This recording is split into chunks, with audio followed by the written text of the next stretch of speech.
Alright, people, alright. Inna alhamdulillah wa kafa. والصلاة والسلام على رسوله المصطفى وعلى عباده الذين ارتضى ومن بهداهم اهتدى وبآثار أهل المدينة اقتفى وبعد فسلام الله على القوم أهلا وسهلا بكم people مرحبا. What is going on? Alright, those of you mi gente on YouTube and Facebook, we've got an awesome episode lined up of MindTrap. Let me just first of all bring on an intro page, people. Tonight's esteemed guest, there you see right before you, people, the part man, part myth, part machine. This is Doc, aka Ustad, aka Imran Khan of Birmingham Metroflex Gym, a legend in the world of testosterone research, medical and health optimization. Let me just bring him right on, people, right up. Allahu Akbar, Allahu Akbar. Assalamu alaikum, Mufti. Wa alaikum assalam, Doc. How you doing? I'm good, man. I'm good. Just watching the whole circus go by. Right, so for those of you that are familiar, this Doc is usually based between Birmingham and London, involved in a lot of community work, really. A lot of very well known, incredibly well known in the community, dealing with a lot of not only just issues that are from the ground up, but also at the mind level, at a theory level, at conspiracies. You know, even I like myself now. So, right. Let me just bring up the Facebook chat as well, so just to make sure. So people, as we're just starting off, if there's any kind of audio issues or anything like that, give us a shout. Let us know if the audio is all good. If not, we can tweak some of the things. Somebody said he's a giant. He is a giant. This is why I have to be uber kind of standing 6'6", I think, or 6'7". That's 6'6". Is it 6'6"? See, that was just a guess. Yes, salam. Yeah, I'm just, you know what? I'm actually worried because I'm thinking that the Deobandis don't like you, the Brevis don't like you, the Sufis don't like you, the Qaadianis don't like you, the Shia don't like you, Afghan and Morocco don't like you, Birmingham don't like you, and I seem to like you. Allah, So, I'm trying to figure that out as well, Doc. It's like, you know, as you know, Ghalib said, कि इससे पहले के बेवफा हो जाए, क्यों ना दोस्त हम यहाँ जुदा हो जाए. And maybe you can translate that for the guys who don't speak Urdu. People, no, you'd understand that. Before we become disloyal, it's best that we just part ways, people. That was the legend, Ghalib himself. And as Ghalib says, that कोई ऐसा भी होगा कि Ghalib को ना जाने. This is शायर तो अच्छा है पे बदनाम बहुत है. Is there anyone who doesn't know Ghalib? And कल पे ही रखो वफा की बातें, मैं आज बहुत बुझा हूँ. Another famous.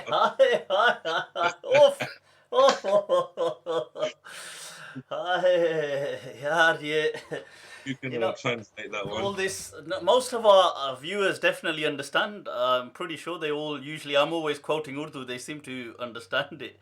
Doc dropping some. We've got a comment. Doc dropping some Urdu poetry. Hell yeah! This is it. Right. So if just for whoever is watching, the 1 or 2 people who are. No, there's people watching this on YouTube. About 50 people, and currently and more tuning in. Myself and Mufti, you know, we disagree on probably 99 issues. However, in academics and science and in people, we have a right to disagree with each other. And as I said, the Deobandis don't like him, and the Brevis, the Sufis, the Salafis, Qaadianis, Shia, the modernists, the feminists, definitely, half the guys, taxi drivers, chip shop owners. Nobody seems to like me, yaar. Yeah. So, I'll go public and say, you know what, he's all right, really. Deep down, he's okay. Wah, wah, wah, wah. Doc, you're doing it. I'm just going to share this to my other page as well, just as we're going live. Those of you that haven't seen Doc's page, we'll talk a bit about testosterone later on as well. We start talking, but if you have if you have interests, and you should have interests, I've already tagged Doc's page into my previous post, so you can find it from there as well, Imran Khan. But I'm just going to share this live stream to my other page, and then off we go. Anybody that does have any interesting questions, you can send them through, or comments. But what we'll do is that Inayaddin Mufti, your biggest fan. Shukran. Inayat ji, yaar, Doc, ऐसे scandals नहीं हो जाएंगे यार. I'm getting when I get female people praising me. You see, what's going to happen one of these days? You're going to get someone who's going. Do they call it catfishing? Oh, I've had so much of that. And then you're going to be exposed as a Tuskal Mufti. I don't hear rumors that Mufti's been to Agadir. Yeah, I'm a man of the world here. हम भी इन्नमा أنا बशर, हम भी बशर हैं यार. This is MindTrap. See, for me, it doesn't make a difference. I own a gym, and only thugs own gyms. So, but what can be said more to me? वो लेके आए खमो सबू अरे ए शकील कहाँ है तू. They've brought the alcohol. Where are you? Isn't there another one, Kim? Well, don't blame me. I just drank the alcohol. Blame the man who made the grapes. That sounds like something Aziz Mia would have. Was it? Allah. Aziz Mia and his style of delivery. He had a style of his own, I gotta say. Yeah, but I mean, he also had those disgusting Bond sort of things and those silky... Oh, yeah. I don't know how... it's actually very common in in Karachi. Very common. I mean, you've probably seen it as well. I've had patients who spat on me, Bond. Spat on you? So they're talking to you, and the Bond is spitting on. And you said, for fuck's sake, guys, I mean, they're crawling around, stay the fuck away. But, exactly, yeah. Right, people, aren't grapes natural? Grapes are natural. Allah. So why the enmity? As is heroin. Exactly, as are opioids and all of these things. They're all natural, people. So why the animosity? बिल्कुल हम आपसे सहमत हैं. Doc, I've shared the pages. Anybody, if you are on Facebook or YouTube, share. If you're on Facebook, you can share it out. Right, so Doc, what is going on amidst this mayhem? Allah. Yeah, I mean, there's lots of things going on. First thing with this COVID. I mean, this COVID is becoming, it's obviously serious, and for anyone who's lost relatives, I'm not negating the fact it's a tragic loss, as is the death of any other person. Through a motorbike accident or a flu or a fever or cancer. Mm-hmm. But and I don't believe in this 5G bullshit. any of this sort of stuff. I don't believe any of this stuff. The fact is, this is a virus. Mm-hmm. It's a mutation from SARS, the novel virus, and it's happened from the corona. It happens to be called COVID-19 because it was discovered in 2019. So that much we know. Yeah. We talk about it being man-made, and someone has made it in a petri dish, and then they've released it out into the wild, and it's then transferred all over the world. Now, from my knowledge, it's easy to replicate a cell or clone a cell, mm-hmm. but as of today, science cannot make a cell. Mm-hmm. You cannot make a new cell.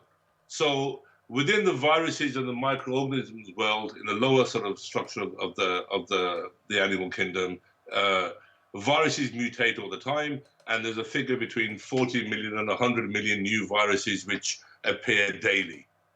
Most of them will die by themselves, and a virus is not really a living thing either. It has to, basically, like a parasite, have to come into a host. It changes the DNA, it changes the instruction. So there's no doubt that this COVID exists. It's the fact. However, it still ultimately is an extension of a flu. Now, just to give you some data and some figures, which anybody is more than happy to go up and check. And if they want to Google it now and check it, according to the WHO, in 2018, 4 million people died from respiratory tract disorder. So Like 4 million. 4 million people died Wow. around the world of disorder. And it's so this is what they had. This was pre-COVID. Remember, this was pre-COVID. Yeah. In 2019, I believe, 600,000 people died in the UK. Majority were old. They died from cancer. I'm not talking about the murders or the sudden deaths or the Allen Rock stabbings or Smallwood stabbings or whatever. This is people who actually died through illness. So that works out to be an average of 11,000 people a month. Yeah. Now, prior to COVID-19, you didn't keep data of people who had flu-like symptoms. So you went to the doctor, you had a flu, and off you went.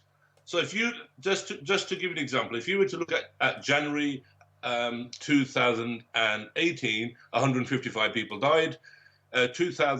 February 2019, it was 255. And there was actually a question asked, why has this flu sort of increased? By March, there were 455 people dead last year. Okay. Okay, so if you add up the January figure, the January, February, March figure, you're looking at about 1,000 people have died. Okay. Now, this is not exceptional to any other sort of year. So, and that was solely down to the flu and respiratory issues. Well, the thing is, what happens with pneumonia, flu, with other lung diseases, basically the lungs will swell up, the lining swells up, the bacteria goes in, you get mucus and you can't breathe and you die, you get respiratory failure. Now, something like 96,000 people a year die of respiratory failure, something like this sort of figure. They die every year. So what would be interesting is to see the April figures, the end of April, compared to April last year and April the previous year. So I'm not denying that there's not a virus. There's no conspiracy. There is a virus. It's definitely not man-made. People are dying. But if you look at even Italy's figures, 99.1% of the people who died had existing health conditions, and they believe that within that bracket, that 90% of those people who did die were likely to die anyway because of their age. Now, yesterday, a guy from Smallwood passed away. He was 86 years old. Yeah. He had cancer. He also had cancer of the liver. He'd also had a bypass. And on his death certificate, it said COVID. I went to the janazah, it said COVID. Now, that poor uncle was due to, he was going to die anyway. Now, as of Tuesday, if you look at the last 3 days, the figures have gone up because the government has said if you were to die now of respiratory tract symptoms, it will be declared as COVID. Okay, these are the guidelines, the national guidelines. These are the government's guidelines.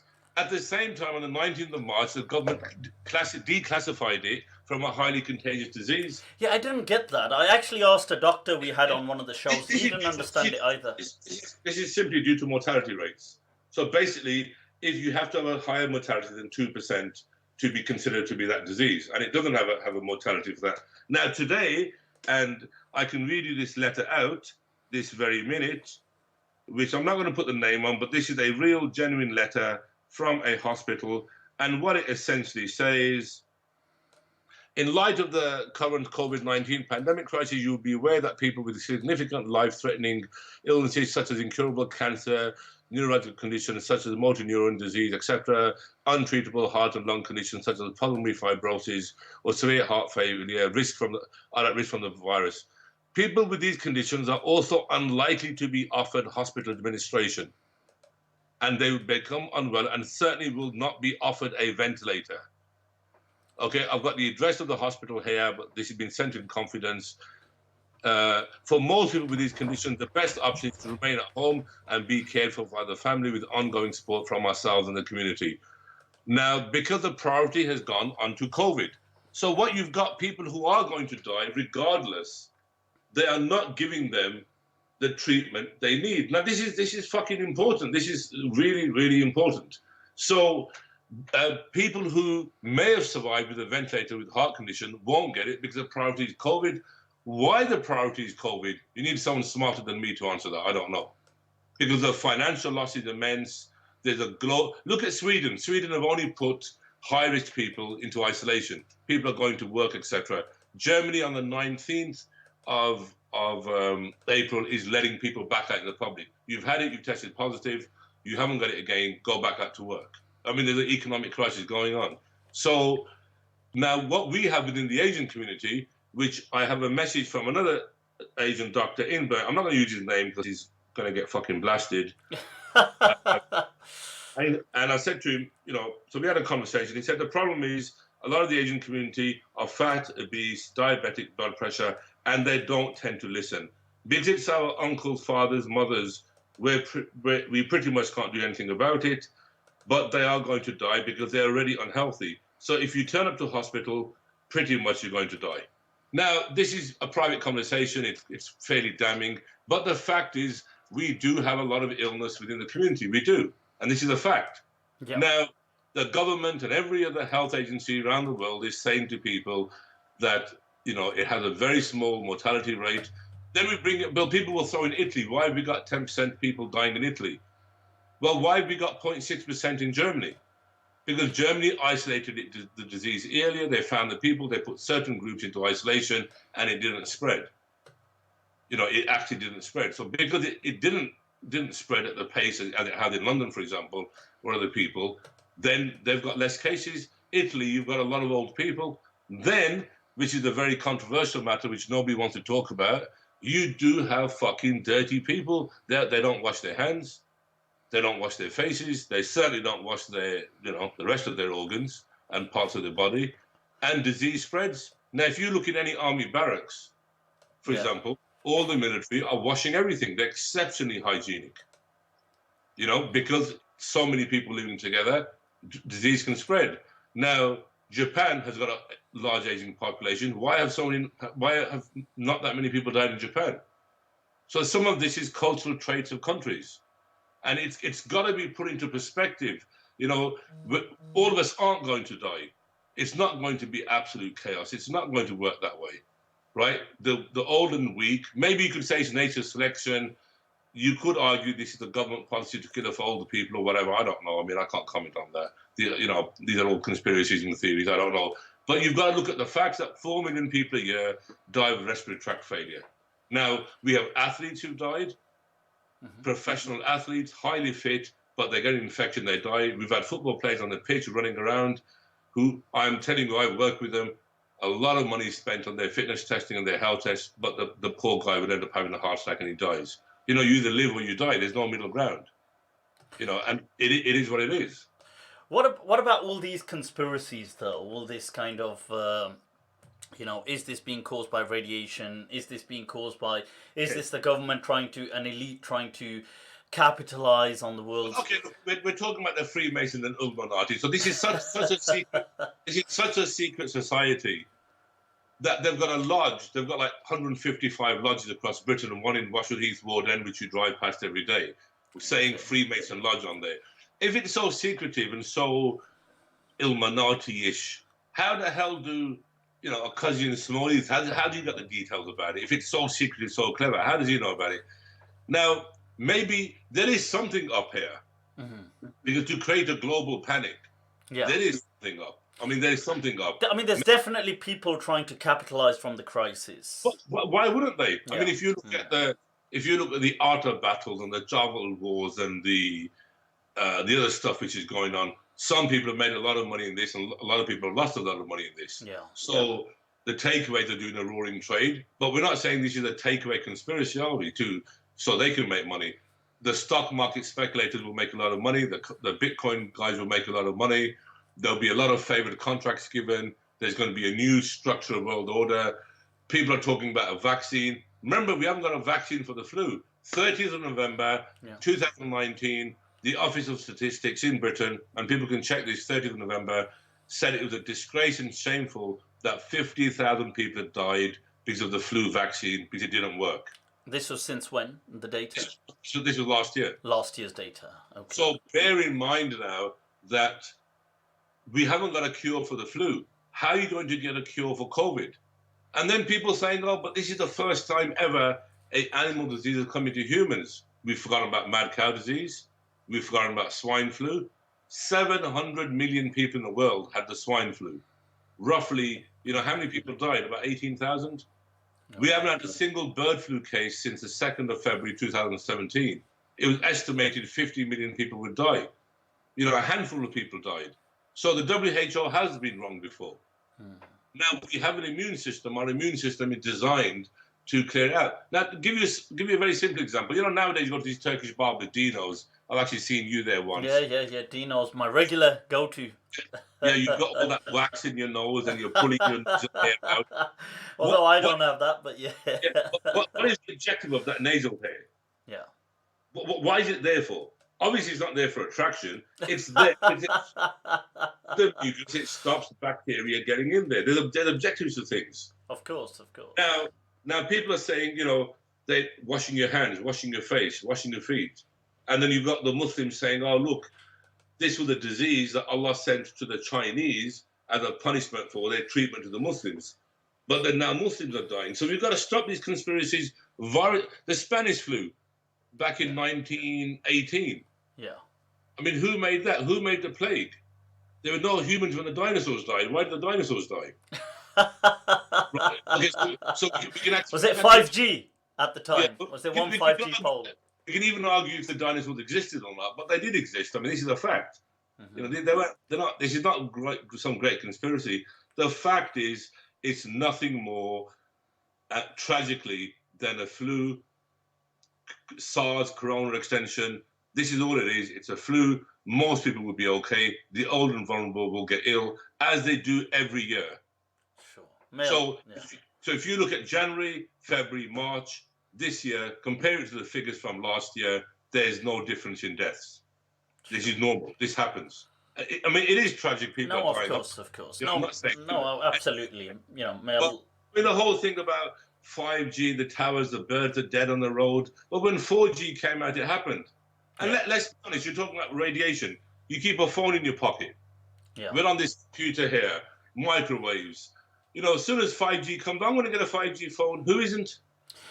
Plus, many independent kind of watchdog agencies have investigated 5G not to find the things, the fear element that people are saying that it's not that dangerous. I think the problem is that in the Muslim mindset, because we've had all these wars and we've had our resources stolen and lots of killings from Bosnia in the last 30 years, astaghfirullah, we've got this sort of semi-defeatist, everything is against us.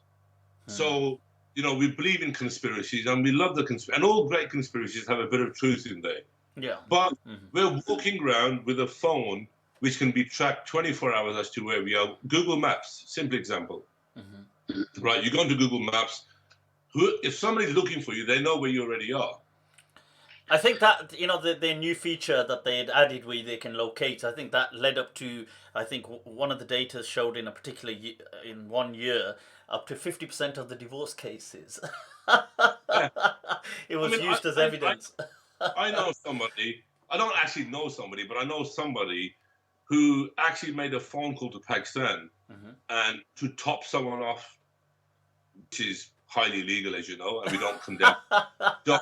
We don't condone that sort of behaviour. Highly irresponsible. And that guy had called from Pakistan to the guy in Britain that, because the job's done. And the guy in Britain got arrested through the telephone number from Pakistan. Yeah. And he's now serving quite an extensive sentence. So this shit is already all known. Yeah. Also, 5G's been around for about 10 years in one form or another. So why now you're talking about birds dying? A very simple fact: vultures. If anybody wants to Google, something like 90% of the world's vulture population has been decimated in India, Pakistan, and it was because of fertilizer and DDT. So the little mice and the insects ate the seeds, they got DDT, or the animals died. The vultures ate the animals, and they then died. So if you look in Pakistan, anybody who goes there regularly, you don't see vultures anymore like we did 40 years ago. Now, this is not a conspiracy. This is just you've ruined an ecological cycle, and now you're paying the price for it. Speaking of theories and, looking at the science behind it and stuff like this, Doc, I know you've also looked into the interesting phenomenon of demonic possessions, jinn possessions. You've had a lot of people contact you to take their jinn out. I'm known as the jinn busting buster. Okay. Okay, so I don't believe that jinns possess humans, and I'm sure, I don't believe. I think they've got better things to do. They, you know, also why they seem to, depress the, why? I mean, there's lots of questions like this and whatever. But in this Corona thing, Yeah. for example, the Rukia guys have vanished, the jinns have vanished, and the whole hijama sort of thing seems to have vanished. If you think as a cure. Yeah, where are the jinns gone in the last 5-6 weeks? Where are they gone? How come no one's been possessed by the jinn? Are the jinns getting corona, or are they immune to the corona? I mean, you've got to put things in perspective here. Now, with a lot of the people I've had with jinns, we've done blood tests on them, and we've found every single case, we've found some quite severe deficiencies, and very, very severe, especially lithium. Okay. D3, B12. Which is like a mood stabilizer kind of thing. It's a very crucial sort of chemical in the brain, and we've found these things to be wrong. We also find hypochondria. We find abuse, unfortunately. And I'll give you one case, and it's quite a nasty case. It's a person reasonably well known, and who believed that he was being raped by a male jinn. So this is serious now. This is not like something you've had a nightmare. This is not more than a nightmare. I mean, this is like serious shit. Okay. I mean, and to make it worse, when he'd wake up, the jinn wouldn't even be there. Yeah, the jinn wouldn't even be there. He had this feeling and this urge that he's been done brutally. Okay, which is not nice in any way or book. Now, I'm not even trying to laugh. But what then happened was that he had some psychotherapy. He was put under a very light trance, if you like, hypnosis. And it turns out that he goes to gay clubs. He goes to gay clubs, okay. Gay clubs, yeah. Now, again, I don't know what your fatwas are, but as far as I'm concerned, that's haram. That's a no-go there. I know you've got all weird. As far as you bas naam ho jate hain, yeah. As far as the normal sort of people are concerned, it's haram. Yeah. You just, you're still a Muslim, but it's a bit of a nasty act. Sure. Stay away from it. Those orifices have other purposes. Now, what then happened was that during this sort of psychotherapy hypnosis thing, he turned out that he's been going to gay clubs, and he's a sort of a hidden homosexual. Okay, closet, yeah. Yeah, I mean a closet, hidden, latent, whatever you want to call it. Now, so this is his issue. So he's having these issues. It was nothing to do with the jinn. It was himself imagining this. So it's kind of manifesting in this role where he's now fulfilling this fantasy of being penetrated in his visions. Yeah, yeah. I mean, I think just to help the visual for some of our viewers. Yeah, all right. We're not going to go into more detail here. We'll put up some images in a moment. Yeah, but this is what was happening with him. So afterwards, when the recording is played to him, that this is what he's been saying and this is what he's talking, he starts crying and said, "Listen, I've been going to gay clubs. I feel guilty. I've got a wife. I've got children. I don't want to be like this, etc." And then the inner turmoil which goes with it, and the rest of it is really irrelevant.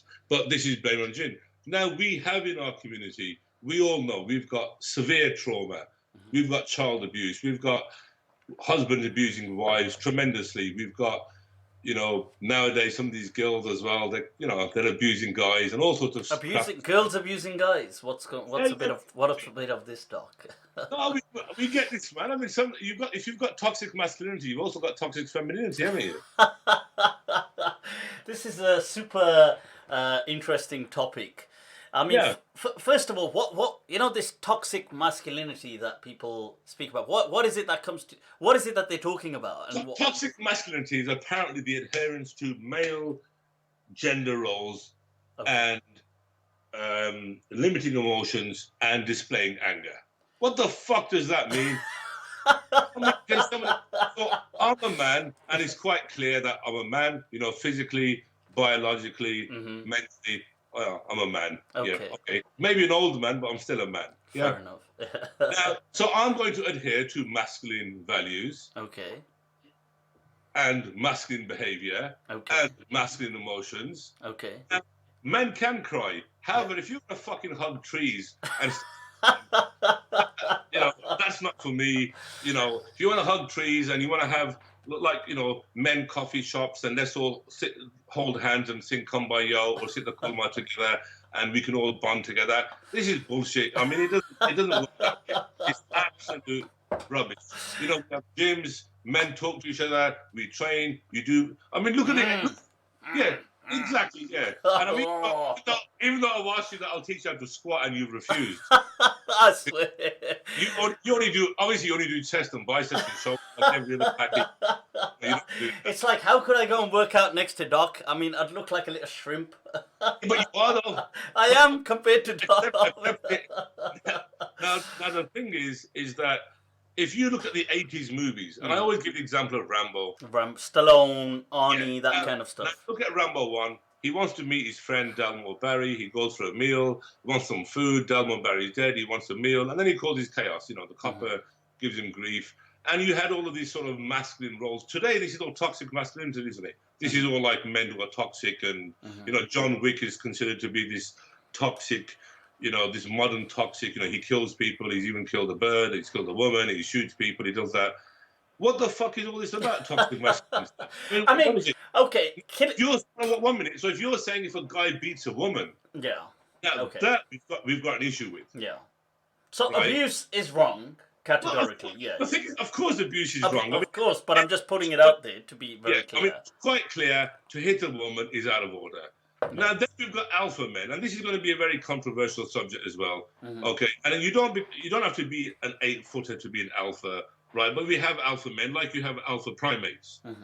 To give the example of orangutans, which is going to be interesting. Orangutans are very intelligent animals. They live in families, they live in tribes, and they move around. Of course. Now, when they go from one place to another place and they come across another band of orangutans, the two alpha males will fight, and whoever wins takes the females, but they don't rape. Okay. This is interesting. What they just acclimatize to it. Is that how it happens? So what happens? The male will kill the other male. Fair enough. He wins or he wins. That's how it used to be in the old days, anyway. And, to the death. Yeah. Then the female willingly breeds with him. She willingly breeds with him. Willfully, huh? Yes, willfully. Now the beaters, the weaker males, will rape female orangutans. The weaker ones is to kind of show their strength. Is this to kind of compensate? This is within the private world. If anybody wants to inbox me, I can show you studies on this, countless studies on this. Okay. Now, so in my view, my humble opinion here is that you don't get strong guys, or if you're, for whatever word, hitting women, because why would you hit a woman? What have you got to prove? I mean, for example, a big guy like yourself. Come on. Sharminda kar rahe hain aap, kahan big guy? I mean, you apparently had a vest on you today. I had to quickly put a t-shirt on when you're coming on. I was like, yeah. You're not gonna have. Okay. Now, so why would a big, strong guy go hitting a woman? And a woman's smaller, weaker. Now you're going to get sisters saying, yeah, but I do kickboxing and that, and I do boxing and that. Yeah, but you know what? You're not an MMA fighter. You're going to get battered if you fight a guy. That's a fact. So don't even think about it. Right? Well, the point is... But isn't that just like in relation to, even when they have boxers fight, they fight their equals in weight, pound for pound? And, exactly. If a female... but men will buy an average, but on the laws of average, be bigger than women. So and they'll be stronger. So if you got the world heavyweight boxing champion, and he fought, if Mike Tyson was fighting the equivalent of a woman, Mike Tyson would beat anyone anyway. But I mean, just generally speaking, it's not going to happen. So you get like, But I mean, there's very tough women fighters as well, of course. They are, but they're tough fighting women. When they fight a bloke, they're going to get hurt. And we've already had 2 cases of this happening within the MMA world, where women have fought men. One was put into a coma, and one had a skull fractured. What do you think if they were both of equal weight, equal kind of mass? It's not going to happen. You think they still wouldn't have an equal chance if they were of equal weight, equal mass? If you've got a 70 kg world boxing champion at 70 kg male, and you've got a 70 kg woman, the woman's going to get hurt badly.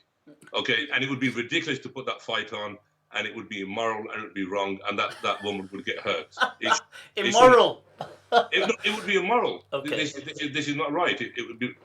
I mean, when Ronda Rousey kept on piping up that she wants to fight men and she wants to fight Oh Mayweather. yeah, yeah, I remember that. Go Yeah, ahead. and then Tank Abbott said that he'd beat her up and make her make a sandwich. Now, now, you know, and when And make a sandwich. exactly so, because this is getting ridiculous, and this is where this toxic femininity comes into it. Mm-hmm. Okay, so now, as we all know nowadays, we're getting lots of reports of women hitting men, abusing men, slapping them. You know, I think, what was that actor, the good-looking geezer? What's his name? Who was that Caribbean guy? You know, Which one? I don't know, the Pirates of the Caribbean dude. Oh, Pirates of the Caribbean. Ah, bloody hell! Yeah, I know what you're talking about, but it's slipped my. Now it turns out that his girlfriend or missus was beating him up and hitting him, and originally he was accused of the violence. Now, again, I'm not distracting from the fact that more men are violent towards women, and they are horribly abusive towards women. Johnny Depp. Are we talking about Johnny Depp? Yeah, possibly. Johnny Depp, yeah. yeah.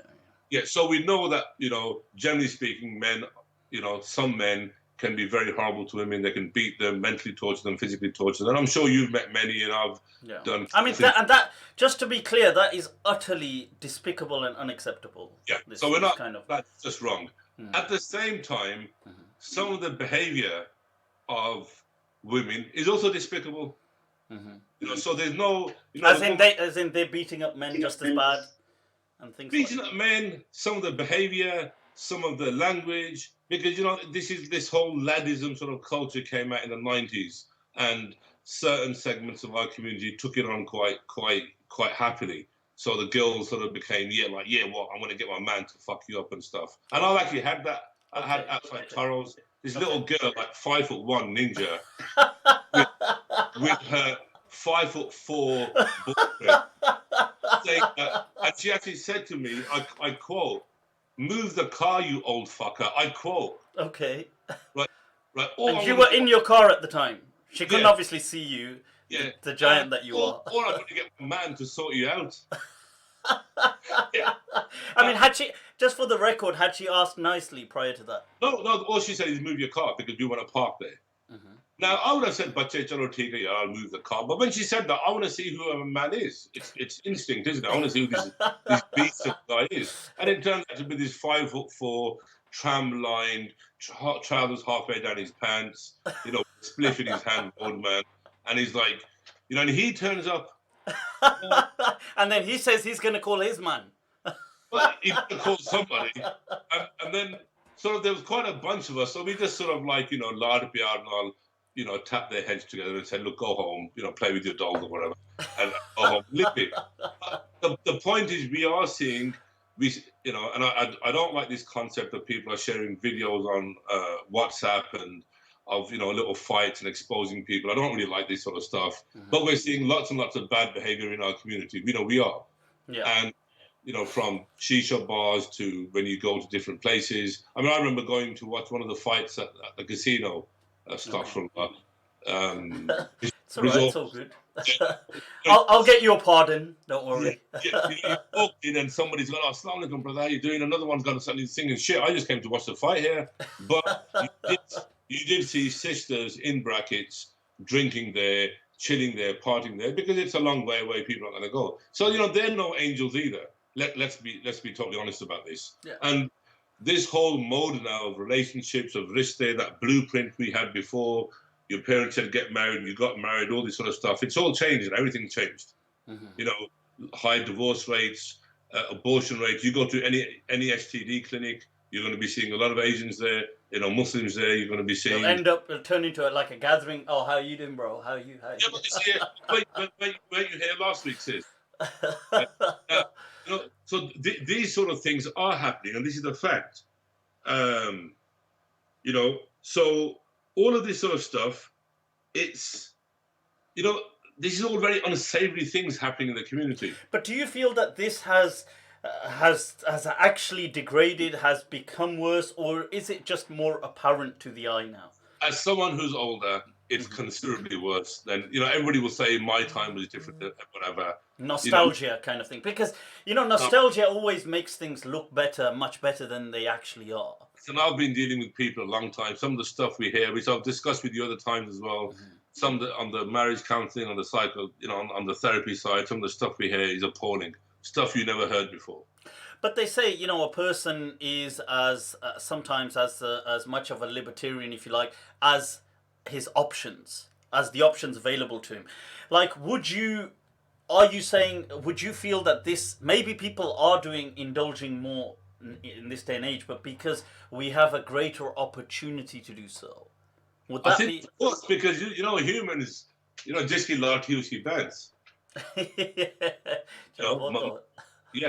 Might is right as such. Before, the parents give you a slap, set you back home, got you married from the village, you came back with a baby, which wasn't a good thing, but this is what they did. Do you feel those relationships were more positive than? Look, some of them did work, some of them never worked, and I think this was all luck of the draw. The same way as marriage today is luck of the draw. Yeah. It's still luck of the draw now. Some people are living in very toxic relationships. Some people are living happily.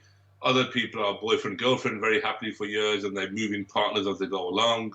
There's all sorts of shit happening, and we know that. We know it's happening. Do you feel that lifelong relationships in this day and age are a thing of the past, or they're still? I think, and I'm going to be very cautious and careful about this, what I say. Oh, don't worry about it. I think if a person was to find their lifelong partner and stay happily married forever, like the Disney stories, I think they're exceptionally lucky. Okay. I think they are very fortunate, and Allah bless them. I think that tolerances are different. And now, for example, I've got this wonderful Nakar Nama in front of me here. I don't know if it's there. And there's condition on this Nakar Nama that the guy is only allowed to see his parents once a week for not more than 4 hours. Wow. I want to see the kind of control freak that designed that. No, but the thing is, and within 2 years, he has to buy a property for the concern, because the sister is a doctor. And so rather. Yeah, absolutely, yeah. So she has to have something which suits herself. But can't she get a house? I mean, if she's a doctor with... No, because that is the duty of the husband to provide, because this is where the manipulation comes in now, because he's a man, so he has to provide because she's a wife. And as we've been told by muftis such as yourself and so many other... No, but then is this not... You see, because if you're having it just that way, then are there not limitations on other, let's say... Because if you're saying, well, you're a man, so man up and provide, then... A man may say, well, if I'm the man, then I'm, for example, polygamous by nature, and I'm such and such, and I'm such and such. See, polygamy is another interesting topic which we'll come to in a minute. Yeah, of course. But the thing is this, now, in this particular Nakar Nama, I was asked to witness it, and I said to the guy, you fucking crazy. So you cannot see your parents for more than 4 hours a week. So she's a control freak bitch. And I don't care if anybody gets offended by that. That's control freak. Why would they? That's psycho behavior. that is not normal behavior. So if you're now saying that I can see my mom and dad and my family 4 hours a week with your freaking permission. Yeah. Now, unless you've got like... I mean, is she adopting him as a son, or is she marrying him? because in her mind, and this is my perception, and I don't mean to offend anybody out there, but offend them. If they get offended, they get offended. If they do get offended, then so be it. Go home and cry or hug a tree. But this is a good job. She's fairly good looking. She's financially secure. Her family's secure.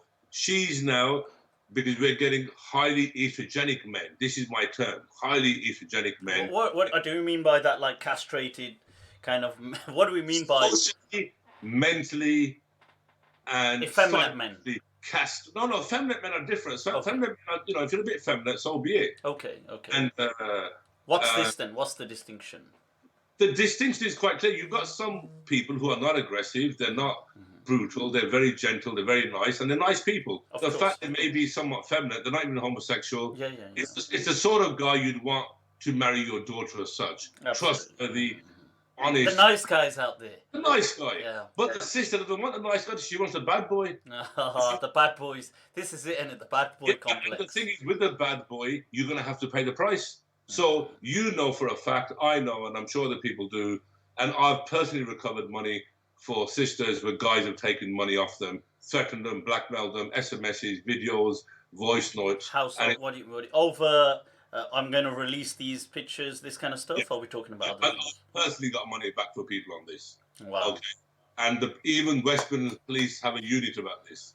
No. They have a unit for and these And guys. they're actually been in touch with you about this kind of stuff as well. Absolutely, yeah, absolutely. So just to And, be clear, that it's not like an illegal kind of thing that Doc's doing. It's well, a very moral thing. some of it may be tenuous, or but with the COVID thing, the police have got better things to do. So, if there's any sisters out there who've been robbed and skanked, send me an inbox, and that could be Reach out to sorted out. Doc. But for example, now that particular Nagarnama, if that guy is willing to sign it, it's his own fault. No. The same way as a guy who says to a girl, listen, sweetheart, I really love you, I really care about you. If you loved me, you'd have sex with me, and then I'm going to marry you. And then if she does that, because she's vulnerable and she's weak, etc., etc., or she wants to have sex as well. Yeah, or she wants to have sex. And, I've been told quite clearly today not to use a particular term, which I'm not going to. Okay. Just because some particular person is going to get highly offended.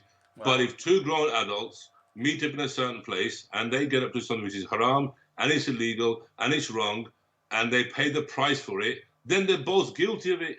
And then you've got this weird fantasy going wrong that, I can change this guy is a roadman. Because this is one of the things that, the bad boy kind of complex, with it comes this project, like I will change. Absolutely, because I see goodness. Now, what a lot of girls don't realize, and I'm on the girl side here.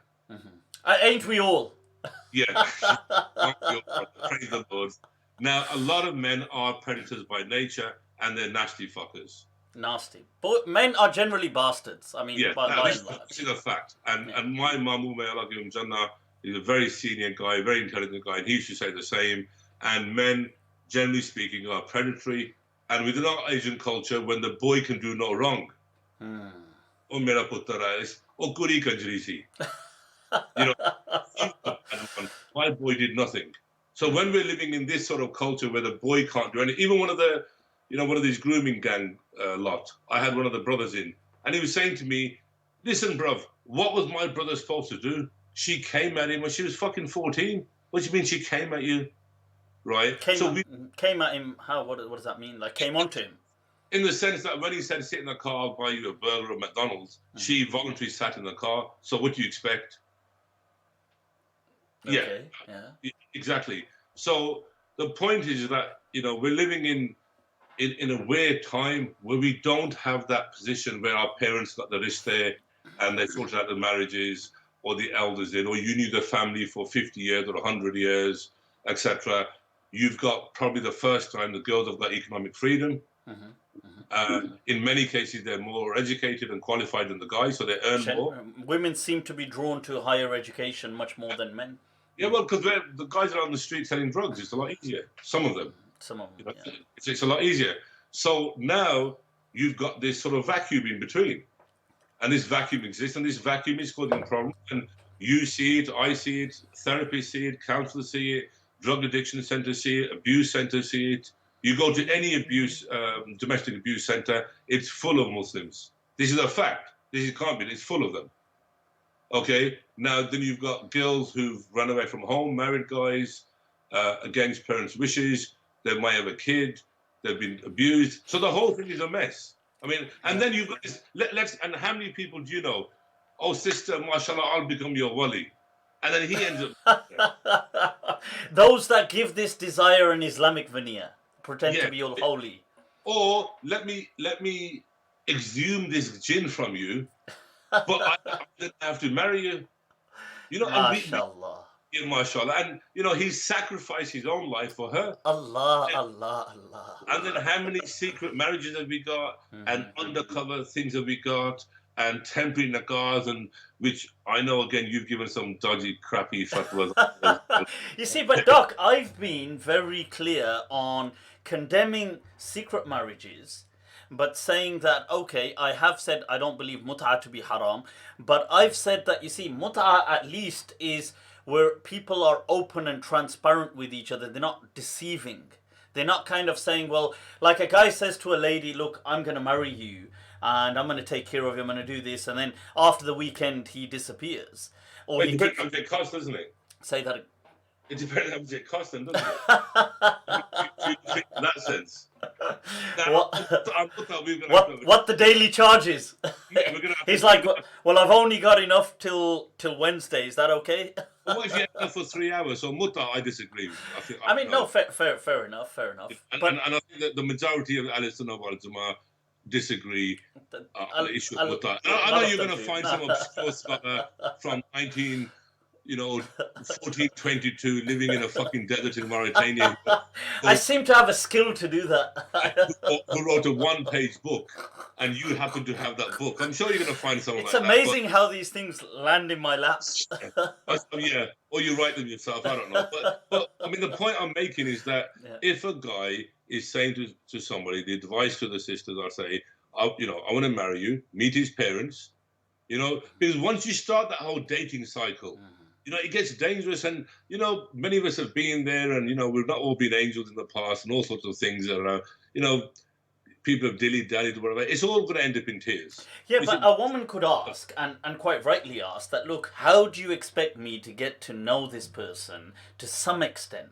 Okay, one could say, how could we truly know anyone? But to some extent, unless I meet up with him and I do these kind of things, like how do you like, just because when you got married, okay, let's just take you, because you're a modern mufti, aren't you? You've got an earring, you got funky hair. When you met your wife, what happened? I would say, you see, what I go with is that this is my personal rule. No. Forget what you go with. No, but this is what I'm saying. I go with the fact that some of the best decisions in life are taken impulsively. Okay. So I feel that, and this for me as a person works. Like, I would not. I mean, I don't mean on the spot, but very soon, within a few days, within a few weeks, that's it. I've made up my mind. I don't like, like people feel that, I want to get into a... How many times did you meet her before you got married? Me, a couple of times would do. Yeah, and you got married, yeah. Simple. Okay, and you've got kids, mashallah. And you're happy, and apparently, and all that sort of stuff. There. I'm happy. Doc, about that hit. Yeah. If I blink twice, that means I'm in danger. Yeah, or you're psychotic or schizo. Now the thing is that, so you've got guys, and I've seen this in counselling, and couples have come to me, and with the Sharia counselling and all this lark, they've been dating for 2 or 3 years. Yeah, but don't you feel a lot of people are so indecisive as well? Like, and they don't want to act on impulse. Should they? Then why are they getting married if they're indecisive? Come off it. I mean, this is a lifelong decision. It's not like buying a car, you can sell it tomorrow. Or should I get a Samsung, or should I get an Apple phone? This is marriage, kids, babies, shit like that, important stuff. Yeah. You can't get a refund 28 days later. I mean, I was really stressed out when I bought my car. I wanted that over quicker. I was like, I'm getting really stressed out. This is as difficult as trying to get into a relationship. The thing is, this whole thing now is, I don't know. I mean, like Mike Tyson. I don't know. How am I supposed to know? I mean, no, sorry. But what I'm saying is that we're seeing more and more destruction within our community, from prison figures to domestic abuse, to rape, to child abuse, to all sorts of horrible things. So but we're not seeing this in the Sikhs. We're not seeing this in the Indians. We're not seeing it in the Chinese. What makes us distinctive in this? And you see, that brings me to an interesting question. We've discussed this previously, and you've got thoughts on it. That I see, as you do, this kind of roadman culture so amplified within the Pakistani community, within the UK, which I don't see equally reflected in necessarily all the other, let's say, like the Indian communities or things like this. And these are young Pakistani men which do not come from broken homes. They do not, like, usually they've got mum and dad living together. In fact, they're not even, generally speaking, poor. Like, they're okay. Like, usually they've got, Pakistanis seem to kind of pull together a reasonable amount of money. Now, what is it? And then a lot of women struggle with this because they don't want to be married to this kind of roadman. I mean, what is it that's going wrong, Doc? Yeah, what I think, and I'm going to get blasted here, which I know for a fact. Mm-hmm. So this is an AJK issue partially. Okay, like a Mirpuri thing. Well, I mean, meatball is a very generic term. Mm-hmm. Some would say, It's but okay. I'm Mirpuri as well. yeah, you can tell. Yeah, but the thing is, this is that look, what we've got. I mean, there was a kid who shot someone in the face who used to train in our gym, Okay. and I remember talking to this kid, and I said, "Listen, doesn't your dad say anything?" And he said, "Listen, I've built a koti for my dad in Pakistan. Why would he care?" Wow. I quote him, "Why would he care?" Wow. I built a koti, so the dad's got a koti. He don't care. He's sitting with his mates. Putter koti banai. End of matter, isn't it? Now, the thing is, but it's got to be asked, if your son isn't working and he's got a 25 grand car or 30 grand car, where's the money come from? I mean, that's surely not unreasonable. It doesn't take a genius to work that out. Yeah. So our community isn't doing it. The same way as our community, if something happens, if a guy gets divorced, it's like, oh, no big deal. He can get married again. A girl gets divorced, she's tarnished. You know, we have a lot of hypocrisy in our community. I'm not saying it's a right thing. I'm not saying it's a wrong thing, but it is factually right. And we do need to look at prison rates. Anybody who's watching, I don't know how many people are watching, just Google the prison rates of Pakistani people in prison over the last 15 years. It's massively, it's gone high, rocketed. An astronomical rise. There's a massive correlation. Absolutely. Look at violent crimes, and you see us going up. Look at education figures are going down. Why? Why is this? What are some of the factors? Because we've got social, cultural factors coming to this. You know, we've got this. The old people work hard as fuck. They work in factories, they work in shops. Yeah, my dad worked in factory most of his life. And maybe they neglected their kids. They worked too much that they didn't bother neglecting. They neglected their kids. The only holidays you had was going to Pakistan. You didn't have any of the holidays. It was going to Pakistan, stuck in the village, you know, with a bunch of cousins you didn't know. So maybe I mean, this is another massive, huge topic. But the point is that our community is falling apart. Mental health issues. Now, I've never suffered from anxiety or depression, so I don't really know what that is. You know, that again, that's a different thing altogether. There's sadness and there's depression, there's anxiety, there's stress. You have to have some sort of stress to function. Yeah. You wouldn't know you have to look at this whole COVID thing. It's stressful sitting at home all day doing jack. Yeah. That's what I'm talking with you at. There you go. The highlight of the day. That's how bad things are. Yeah. Now, there was either this or taking up the offer from the premium offer from Pornhub. Is it, Doc? Yeah. So, I'm sure you've done fatwas on that you've got nothing else to do. Okay. Optimize your time. Capitalize. Yeah, use your hands. Hands-on approach to life. Yeah. And, with a bit of lubricant, you'll be fine. But the thing is that there are lots of things going wrong within our community, and we're not addressing it, from relationships to marriages to divorce to all sorts of factors which are going wrong with it. Now, this actually started off with toxic masculinity, and I think one of the problems is within our community, the sons are sinless. They cannot do anything wrong. Mara putra shahzada hai, mara putra usni galti nahi hai. You know, Kuri was bad. Larka acha hai, uska kasoor hai. So this is one thing. Mummy's little soldier, mummy's little warrior, mummy's little, you know, he can't do anything wrong. So it was always someone else's. Where's the dad in all of this? Because it's not like Pakistani families generally are. The dad's working. The dad's oblivious to it. He's working. Apparently. I mean, but this we do have this culture, and you see this in a lot, that it's, you know, who would you rather upset? Okay, like your mom or your dad. Who would you rather upset? Okay, my dad would beat the fuck out of you. That's a different. Okay, right, he's a bit of a beast. But the point being that, you know, moms are sort of ruling to a certain degree. Yeah, they do. In Pakistani households, moms do. It's very matriarchal. And which I call it like a reverse Oedipal sort of complex. The boy's relationship with his mom is very close, and there's nothing wrong with that. There's nothing wrong with that whatsoever. But the mother's got to loosen up because he's got a wife, he's got kids, he's got to do that as well.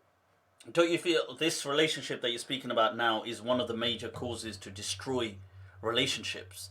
It is because also, the Sas Bahu kind of complex. yeah, but that's happened to the dawn of time. I mean, every Yeah. poet wrote about it. Even Bham wrote about it. Every poet wrote about that conflict, and the Sas will always win. You know, I mean, some wise man once said, "You can always get another wife, you can't get another mother." So, Yeah, but do you feel that people who do marry should even be living at home? Shouldn't they kind of live separately, start their own roost, kind of thing? yes and no, bro. Okay, why so? What? Well, for example, if my parents were dependent on me, then I wouldn't leave them. Okay, but I mean, what about setting them up? Because not living with them doesn't equate to not taking care of them. No, no, it doesn't at all. But what I'm saying is, it's also unreasonable for the girls, you know, to expect the guy to be totally away from his parents as well. Yeah, totally away. Like that nikah certificate of you can go for 4 hours is like 4 the hours. craziest, you Yeah, know. but 4 hours. It has to be 4 hours. It can't be more than that. I mean, I don't know, and I'm surprised that's a qualified, educated lady, or you know. There's lots of these around. There are lots of these things around. There are lots of things set up. You have to buy me a house. Why do you think it's so hard to get married nowadays? Before I mean, it's impossible buying a house for young people anyway. I mean, what did you do? You had it in the car, you had a bit of food, and you were married, and you went back to work the next day. If you went on honeymoon, your parents said, "Bagarat, he's gone on honeymoon." the good old days, huh? The good old days. Bagarat, he dares to go on honeymoon with his wife. He sat on the same sofa with his wife. I mean, look how Bagarat he is. that was a thing though back. It was. I mean, to sit down together and eat. Look at Bagarat. I think what they call. I mean, it was that sort of view. So you've gone from that. So you've been extremely strict to something lapse, but also now financially, you know, we were living in extended families. We're living in nuclear families now. Yeah. And they're even getting smaller now. Then you've got girls who've been divorced and they've got previous kids. I mean, this divorce thing, we're seeing a high influx really of kind of like Muslim divorcees, maybe from late 20s to late 30s, even on maybe into their 40s. High divorce rate, like a spike of this. Now, these women often struggle to then get into relationships because many of them have kids from previous, and many men ain't really interested in a relationship. I mean, you know, as unfortunate as that is, but that seems to be the reality on the ground. Or some people say, well, what about polygamous relationships in these situations? Or what is the solution? Or is there a solution? Is there no solution, Doc? What is your... Look, the thing is this here. I'm going to light up a cigarette now, so, you know, I'm sorry. Go for it, man. Go for it, Doc. Well, the thing is this, look.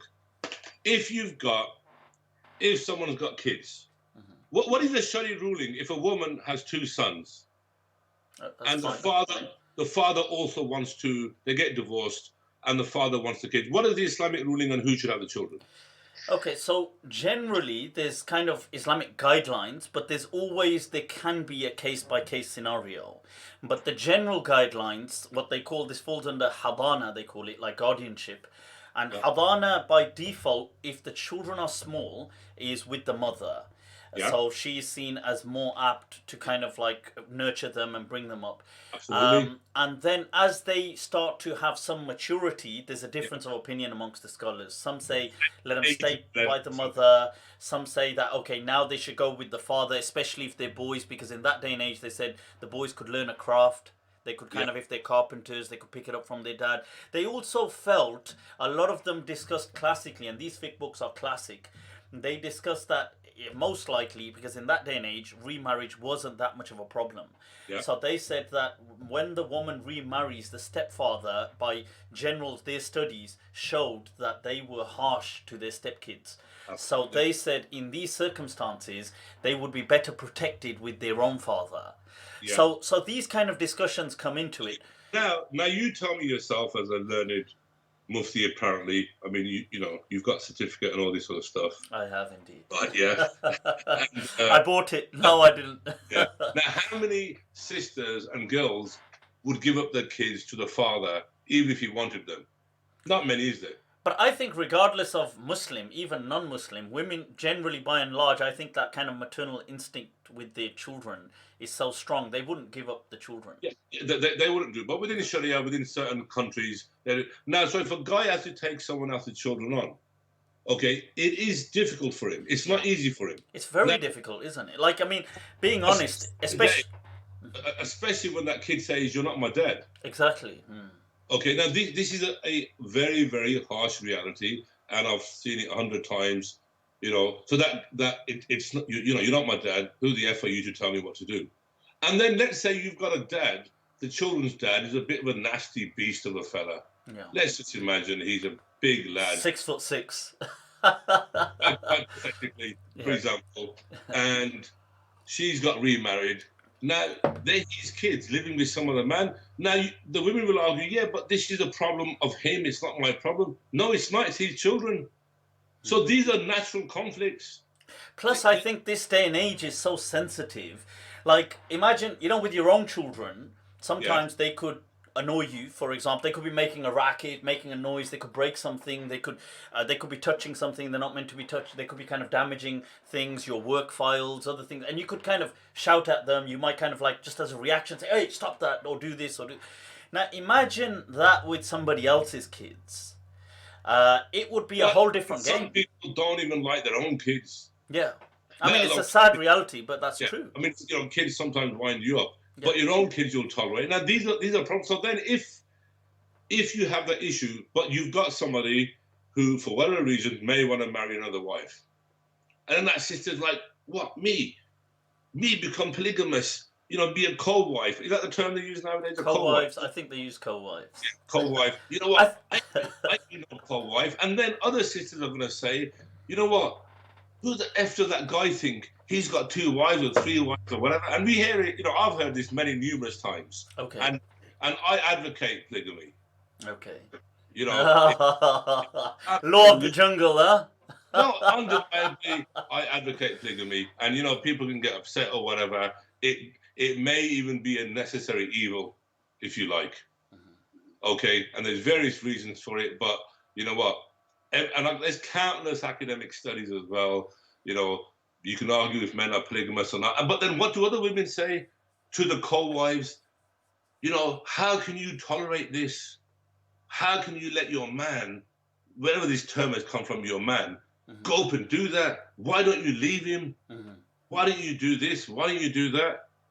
So, you know, the sisters can be the sisters' own enemies, if you know what I mean. You know, she can be a bitch than a bitch can, if that makes sense. Is that not the woman projecting her own insecurities onto another woman and thereby feeling, because she fears that maybe her future husband or whatever might have a polygamous relationship, thereby warning off other people who, as a psychological thing. So the polygamous man becomes a hated man. In every household, "Oh, your mate's done this, he's got 2 wives, he's got 3 wives, he's got whatever, 2.5 wives, 1.8 wives, whatever it is," right? So he becomes the evil character now. Now, I'm going to give you a story, you'll remember this. Do you remember a few years ago in Pakistan, there was that woman where she tied herself to the rail tracks and No, I don't remember that. with her 2 children. It's a horrible, tragic story, and this was when Gilani was Prime Minister. And basically the landlord said, "Give me sex and, you know, I'm not going to charge you rent." She's an honourable woman, and the Bachari ended up killing herself and her 2 children. She'd been to the masjid for help, she'd been to the Zakat committee for help. Everybody knew she was in poverty, and it became a national issue.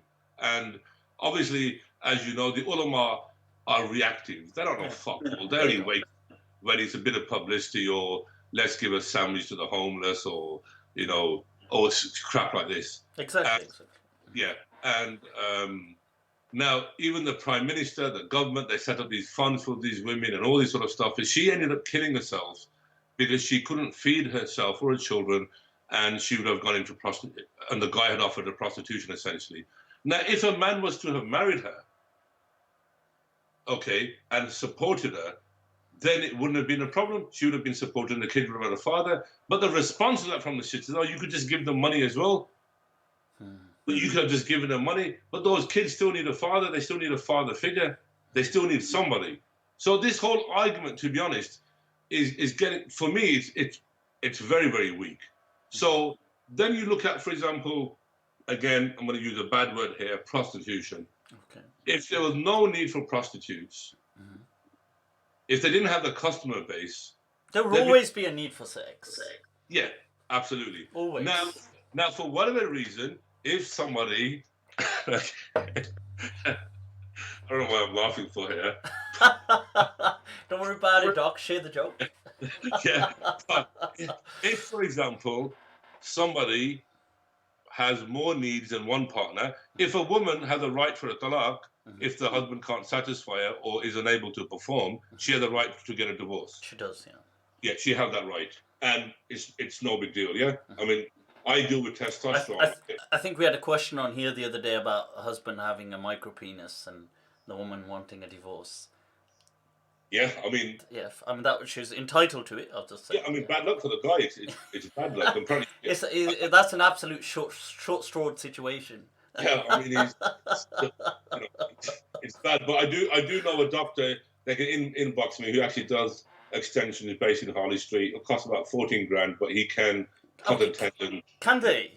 No, absolutely. Tell him to get in contact, and I'll put him into the right person. People, if you're watching, if the guy's watching, reach out to Doc. Now, what you've got is you do have men who've got low testosterone, and I've had men come with their wives, and the wife is saying, you know what, I haven't had any intimate relations with my husband for a long time, and he's sitting there like a bit of a, I don't want to use the word pussa, but it's like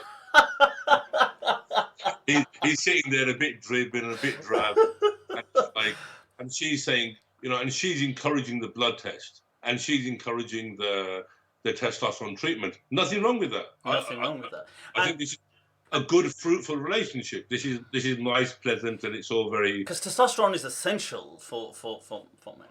I mean, you're a specialist in testosterone therapy. It's as essential as food is. It is that crucial. Now, at the same time, when we have that problem, you've also got problems where the women may not have the same desire or the activity levels. Sexual incompatibility.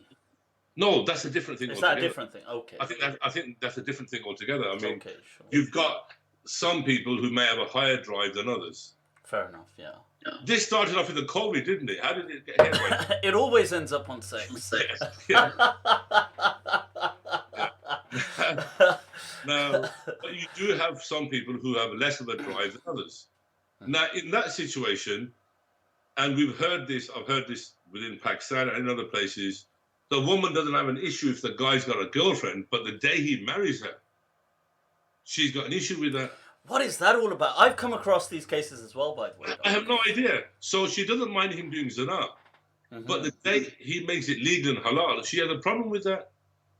Now, this absolute crap. I had a case in front of me once where there was a couple and they were discussing and they said and he had another woman who, and it'd been going on for a few years, and she had then eventually busted it, and she was now aware of it, and it was still in existence, kind of on off for about 6 months. And his solution was, look, how about I just do a nikah with her, and I'm there only 2 days, and here, let's say 4 days or 5 days, however it is. But her, she wasn't happy with it, but she said, but even more unhappy is she with the fact that he has a nikah with her. Yeah. So even if he stays like this, but he can't sleep there, he can kind of go there, but he can... And I couldn't fully understand the kind of thought processes going on there. I mean, what... I mean, the thing is, because some of it is cultural. You've got families, like Yemeni families and Sudanese families, where it's traditionally, there's polygamous marriages within the Khandan. It's no big deal. Okay. You mean back home? You mean in Pakistan? Even here, I mean, I've got a friend, and he went to his father's wedding, and he was like, "Yeah, my dad's getting married today," and he was like, he was happy. My granddad had more than one wife as well. But back then, I thought there was the odd person that did do it, and it was kind of the norm to some extent. Not norm, but it wasn't uncommon, if I put it like that. No, but I think the thing is, this is where this secret thing comes in, because there's lots of guys you know and I know who've got a secret wife on the side. Okay, and they've even got kids with her. Now, I've come across surely, now if that guy was to die tomorrow, something was to happen. Surely it's better for it to come out. And then the insecurity, a woman will say, yeah, but I'm possessive, I can't have it, I can't let this guy do that. And then and the next minute, I'm his lioness and he's my lion and we're going to stand together. Well, freaking lions have prides of women. He actually does nothing. I want my lion. I'm looking for my lion. Is that I want my lion, but that lion, he sits down in the savannah all day. His 4 or 5 or 6 female cats go out, hunt, bring it to him, and he produces babies and he eats. He doesn't do much. That's why he's the king of the jungle. He's not a particularly fast runner. He's got a lot of hair. Okay, it's pretty good, but he doesn't really do much. So it's this concept, it's possessiveness, but in the society we live in, there's a need for this.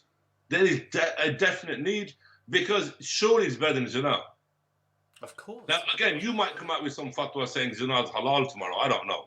I mean, you find out see, my thing has always been about avoiding deception, avoiding giving people. You see, whether relationships work out or not, but people shouldn't be kind of trying to con other people into things, because what they're doing is they are then damaging the mindset of that individual for any future relationships. So many women are very distrustful of a lot of men, and maybe rightly so, but there is this culture, and then sometimes that leads to another culture, a subculture of man-hating, which I'm sure you've experienced, Doc, or come across at the least. I want to say experience per se. Not experience, but you've come across it. No, I think I've experienced it as well. No, but I mean, I'll give you an example. I mean, I've got 2 daughters, okay, and one day, they'll get married, and you want them to have a good, happy life. Okay, inshallah, that's what you want, and you bring them up to the best of your ability. But again, and I'm saying this, but is that the way some of the girls are themselves, as the guys are. I'm not picking on girls here, I'm not picking on guys here. But for example, you can go out Star City or whatever at 2, 3 o'clock in the morning, and you see all sorts of crap nowadays. This is the future mothers we've got, and the future fathers we've got. You see, but one could argue, isn't that in everybody's life cycle that they go through a phase of immaturity and then they mature? Couldn't one argue? I'm just saying. Yeah, when you're 5, I think you're fairly mature by then. I mean, it's not like you're 16 years old and you're nicking a few apples from the shop, or buying a single cigarette. This is like a bit more serious. Okay. I mean, sometimes I've rung you up on some cases we've had, and they want an Islamic thing, and I've rung up other scholars as well on certain issues, and some of them can be quite grim. Yeah, I mean, very grim. We've had cases of, swinging parties and all sorts of horrible stuff. Within the Muslim scene. Absolutely, yeah. I mean, there are actual whole swinging connection clubs somewhere. I mean, could you share one of the links since... Oh, damn, it's locked down. Damn. They never sent me one. But, we've got all sorts of depravities happening as well.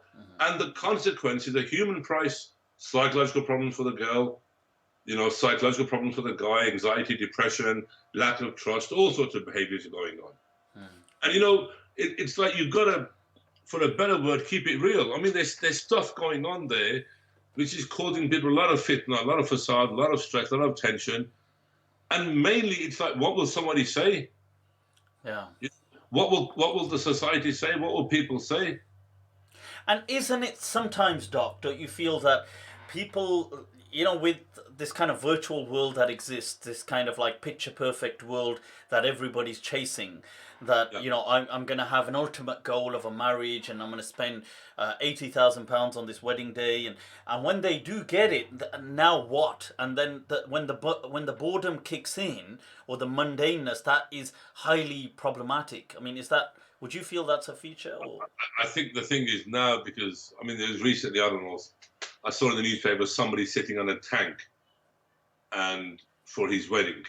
A tank, a military tank. Okay. A military tank, yeah. Okay. Yeah. Oh, actually, I think I did see that. Yeah. I mean, the tank barely took his weight, but he was he was sitting on a tank.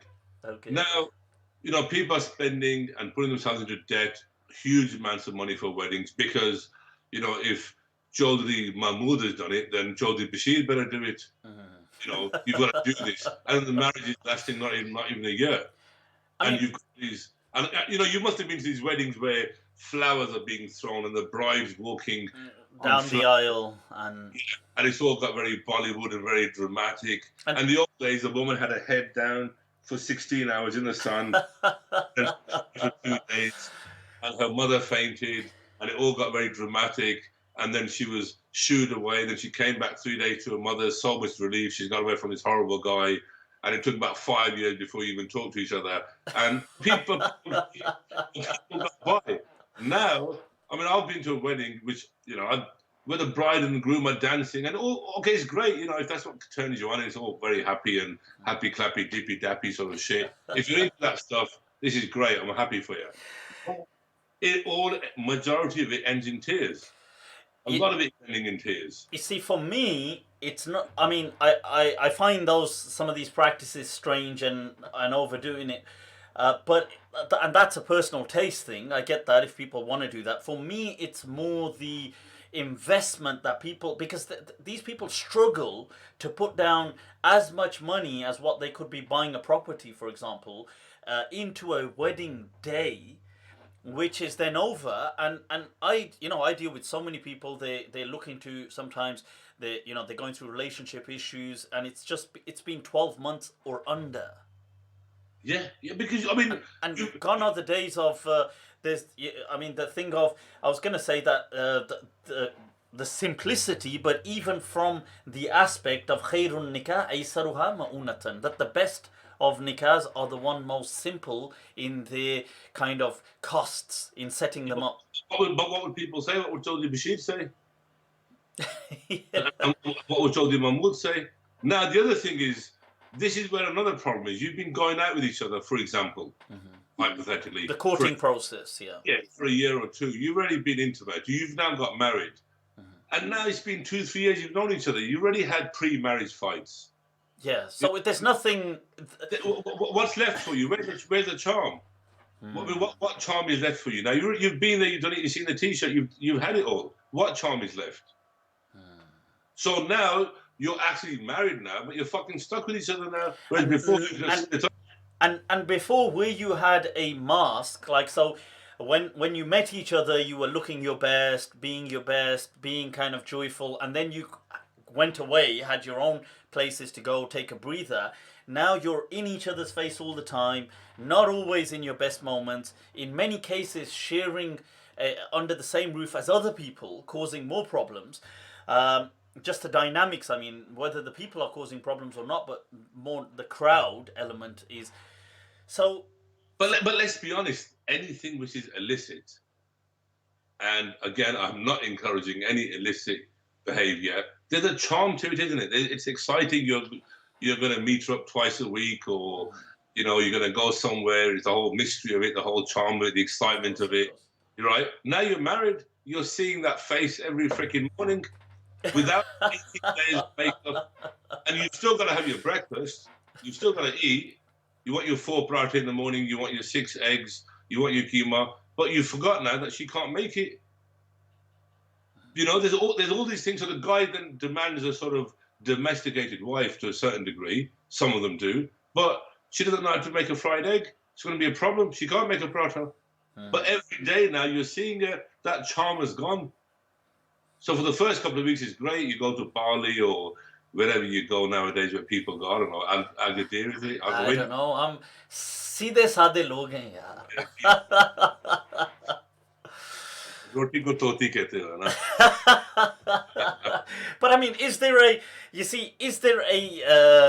are there some solutions? Are there no solutions? Are these just indefinite human problems? Are they? No, I have no faith in humanity whatsoever. Your doc, you couldn't have made it slightly more optimistic there. No, I don't. I have no faith in. If people are fighting over toilet paper, yeah, I have no faith in humanity whatsoever. It's all doom and gloom for me. Yeah, it's as simple as that. I mean, I have no faith in humanity. We're a vile bunch of people. We oppress the weak. Money's become God. Do every crime and lie to make money. So remember, this Pakistan, we're the people, we don't let somebody walk across our land. We don't let certain minorities drink water from the well. This is a fact, isn't it? This is reality. So for me, if you're asking if I've got faith in humanity, no, I don't. If I've got faith in the younger generation, may Allah have mercy on them, may Allah guide them, it's all doom and gloom to me. I think it's, if you survive relatively normal without anxiety or stress or some sort of mental disorder, which again is another complex issue, personally, I don't have that. I think it's all doom and gloom. And especially growing up in a society like this, an over-sexualized society, an over-materialistic society, a society based not upon you as an individual and your values, upon pounds and cars and clothes and how you look and what your image is. And social media destroyed all of this. Wow. Well, I mean, it is. I mean, I personally like to take a slightly more optimistic look at life. Although I can't deny what you're saying, the struggle is real. It is scary when I think kids growing up, not just kids, but when I think about teenagers today or younger adults today, I think in many ways, thank God, I'm not at that age now. Like, I feel that I don't know. Like, I don't know what I would have done with all this, because everything is being recorded. Everything is being. It's like Will Smith said. He said, "Yeah, I was an idiot as well when I was a teenager, but nobody was there to record it." And no, but social media is now the mob. It's a mob mentality. Yeah. So I remember there was a time, there was that video where that woman in her bikini was praying Salah. Yeah, I did make a response as well because people had really kind of hounded her. Now, whoever filmed it, whoever released it, it went global. Yeah. Now, it was absolutely ridiculous. So you've got a mob mentality now. People sharing all over the world, slagging that woman down, criticizing her, ripping into her. Yeah. Whatever they're doing, rightfully or wrong, what she's doing. So you've got a mob mentality now. Yeah. You make a small mistake, it's on social media. We've all done things in the past. There's been acts of violence and all sorts of, shenanigans which have gone in the past. There was no cameras there recording it. Mm-hmm. Now it's been recorded, it's been broadcast in your face, it's everywhere, and social media has become a mob mentality. Let's tear that guy apart. Let's tear that girl apart. Just think for a minute if it was your sister or your daughter or your brother or your father. Where's the mercy of it all? And again, I'm not the most spiritual of it. I don't understand this whole Sufi lark and this whole, I don't even understand it, right? But the point is that, you're ripping apart somebody for a mistake they did. And I mean, you're not holding them down yourself. Exactly. I mean, there's so many, we hear of these stories of, especially, ladies or young girls who will be, performing, let's say, some kind of sex act. Somebody's got it on camera at the time. On many occasions, knowingly, like she knows she's being recorded, doesn't mind. Later on, that is being released online. And even though there is legislation now about revenge porn and stuff like this, but this is ruining the lives of so many people. In our culture, in the society we live in, that fucking legislation means shit. That girl's ruined, isn't she? Yeah. She's finished. What's that legislation going to do? Give the guy a £60 fine? Now, I can tell you of a case of somebody who I know who actually used to work for me, and this happened to her daughter. Okay. And a friendly visit was paid to this particular guy by some very nice people, and it was explained to him in a very nice way that you shouldn't do this. And then a similar thing was done to him, and it was recorded just for the sake of science and for research purposes. For research purposes. And said, right, if this comes out, then this is going to come out for you. And nothing ever came out. And that guy, even when you see him today, from a long distance, from far away, he puts his head down and he walks off because he knows what it feels like now. Now, if I'm not supporting or advocating any type of vigilante justice, this is a story which was... God forbid. Astaghfirullah. And this story was narrated to me by an anonymous, authentic Salafi source. Exactly so. So, but this was what was said, but the matter was dealt with a certain matter. But, people do make mistakes. Girls make mistakes and boys make mistakes. If a girl makes it, she has to pay a heavy price for it in our culture. she has to pay a heavy price for it. If a guy does it, he's a geezer, he's a lad, no big deal. Yeah, Okay, and this is extremely toxic. So if we're talking about toxic masculinity, this is the only example I can give of. The rest of it is men are men. Men are supposed to behave like men. You know, that's what men do. They're men. Yeah. Subhanallah. I mean, that is, you know, may Allah make things easy for anybody who has been a... I've got children. You worry about them every day, but they come back from college or uni. You worry more for them than I think our parents did. Of course. I actually do believe that is the case. I think our parents, in that day and age, it was just like this kind of like strange, neglectful tawakkul. It was like, yeah, they've gone. They'll, you know, when they go school, they go masjid, they come, they'll be back. And they're in the parks. You know, I mean, I remember we used to just run around the park like idiots. There was nothing else to do. Literally run around the park. You know, that's all you did for no reason. You just ran for no reason, for no apparent reason. You just ran. You know, like people must have been thinking, what are these packy kids doing, just running around like idiots? But there was nothing else to do. Somebody had a milk crate, somebody had a bat, somebody had a ball, and you played cricket, and then you went home and you had your food, you went to sleep. But these massive issues today we've got, I mean, and social media, you know, this mob mentality, it's like a curse. It's this massive global curse. I was sitting in, you know, have you heard of Sargodha? Yeah, in Punjab, yeah. Yeah, right in the middle of a bin, bro. Nowhere, middle of a bin. And someone is sitting on that roof, and the guy's dad goes to me, oh, bang, so so these kids are on the phone in the middle of a bin of nowhere, connecting to websites. Where did you ever have that before? We've got this new phenomena, or, you know, 10, 15 years old phenomena, social media, everybody's on there, you know, selfies, this. And then one of the other things, as someone who's also understands psychology, you know, when you look at your posts and feeds in the morning and when you troll people and give them abuse, which is the normal thing to do. As you do. That's the only purpose of social media. But you look at certain girls and she'll put down, I only need Allah, I don't need nothing else. No. And the predator picks that up, that she's single.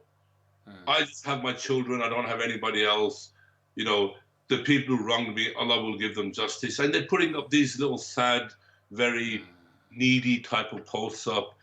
And the predator guys are picking this up, and it becomes a game of numbers. You send 50 messages out, 2 of them will reply back. You know, so these are the things, I mean, this is social media's put people into a position they never were before. It's a scary world. It's a scary thought, I'll be honest with you. I've never felt more freaked out about something when it comes in relation to, let's say, my own children or their future, as things like social media. I just think, damn, because it's something that you can't ultimately protect or shelter from. It's just there, and it's a mad world out there, you know. It's horrific because, you know, when you're living at home in 4 walls, it's a protected world. You know, we live in the outside world. We go to hospitals, we go to clinics, we meet people of all types and colors and sizes and all sorts of things. Horrific situations. We hear horrible stories. And you never hear good stories. It's very rare to hear the people who come to me, it's always, you know, you're not going to be perfectly healthy mentally or physically and then come to me. Why would you come to me for? You've got an issue. And the issue is always bad. And I mean, some of the issues which I've spoken to you about before, I mean, some of them are appalling issues. It's shocking. You can't believe it. And you just go home, you pray, you think, Ya Allah, you know, may Allah have mercy on this person. This person's suffering. But some of it, they've bought on for themselves. They're too stupid to realize they've done it. It's that harsh, but it is just, you know, people are too dumb to realize that the hole they're digging, and sometimes they won't be able to dig out of that hole. I mean, that said, Doc, I mean, just to that I do agree with all of these things, and I even highlight my concerns in saying, look, these kind of things do freak me out. But that said, this kind of tying together the entire globe through the internet, through this kind of social world, has also brought about many magnificent things. I mean, it's kind of also united many people. It has also kind of turned many, you know, people have from rags to riches stories. People have from, you know, meeting relatives to making friends to another chapter in human history. Don't you feel? Or is this positivity? That's so lovely and beautiful. it's all great. People always got by before. I mean, we've got a practitioners group, a health optimizers. We've got doctors from all over the world on there. Okay. We've got New Zealand, Australia, Canada, and this is great. And this is maybe what it's intended for. But for all those roses, you've got thorns as well. And those thorns hurt. The roses don't go. I think there's even a poem by Ghalib, which I think I can't remember, but it was something about. I think the English of it was that, remember, for every beautiful rose, when it withers away, there's only thorns left. what a dukhi atma, yaar. Yeah, dukhi, yaar. But I think, yeah. Now, but you've got all of these great things if they're utilized that way. But a lot of it isn't utilized that way. And you know, communication is fantastic. You can send an email to anyone around the world and you get results back and studies back and all sorts of online libraries and fantastic things. But at the same time, we're paying the price for that. We're paying a bit. I mean, you've had suicides or bullying on the internet. There has been. In fact, yeah. You know, and you've had Muslims who've committed suicide. You've had non-Muslims committed suicide. You've had horrific bullying. Yeah, I mean, this is not restricted to any faith. You've just got all kinds of people, unfortunately. But would you not still feel that the message of positivity still preponderates and overcomes the negative? Would you not still feel that, wow, you know, Pirbi, like, look at us, we're doing this right now. So you just used a real big word there, so that's quite but for me personally, I don't have faith in humanity at all. It's just going to get worse and worse. So, I mean, is it? Well, I mean, look at the faith in humanity that even Pornhub has given free premium memberships out to people. Let's put this in perspective here. You've got people dying in the world who are hungry, and you're giving essentially free masturbation, and people are dying in the world. Let's just put the two together. But if you're dying, would you not rather die happy? Would you not rather die with a smile on your face? I'd rather die sort of hopefully with, you know, something a bit more better. Oh, no. But, it's when the more you normalize everything, it becomes no. I mean, look, I'm now going to get all the brainwaves shouting at me. The sort of shoe, the chapel of the Prophet ﷺ. Okay. We never used to see that 20 years ago. Now we see it in people's windows, and it's lit up with lights and things like this. I never get that. Yeah. I mean, I don't understand it, but I do see it. But we never used to see that before, did we? No, now China's making them. We see it. So the kids growing up in those households, it becomes normal for them. Their dads did it, so we're going to do it. Now, with a lot of this crap, it's normalizing itself. It's all becoming relatively normal. And again, I don't have any faith in humanity, none whatsoever. So it's only going to get worse. You will have sparks within that, nice sparks, and you'll have beautiful people in that and very serene moments, and there will be bits of joy. But as a collective, I don't have any hope for humanity. None which I've seen. No light at the end of the tunnel, Doc. No dawn. No, after this darkness. If this life is a journey and after death we get into a better life, that's exactly as I see it. I don't see anything getting better for humans, not at all. Let's quite a few people have been commenting and posting some questions. Let's take some of the questions, Doc. Let's take a look. People are saying Doc smokes tobacco every day. Yeah, he does right there. Yeah. So let's take the UK is a pressure cooker. Commenting on that. I mean, yeah, but I believe all societies would be a kind of pressure cooker in that sense. Here's a question brought in by Zeba saying, are couples in marriages but have been sexless for over 6 months to 3 years or more now, are they Islamically already divorced but not legally? So, right, I mean, so there's I think that's a two-part question there. One, the Islamic side, well, it wouldn't constitute a talaq straight away. The absence of intimacy doesn't. But the other is the question on the nature of the relationship itself, Doc. What do you think about these kind of relationships? It doesn't become a talaq unless a khula or a talaq's been applied for. Yeah. Or done.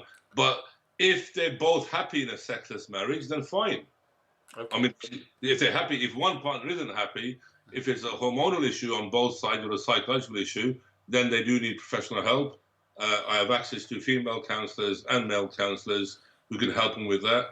And there is a syndrome where people do have an issue with intimacy. It does exist, you know, and this is from a guy like me saying it who doesn't believe in like this airy fairy rubbish, you know, this sort of stuff. But in some people, they have an issue with that, and that can be resolved. But if they're happy with that, then why? That's cool.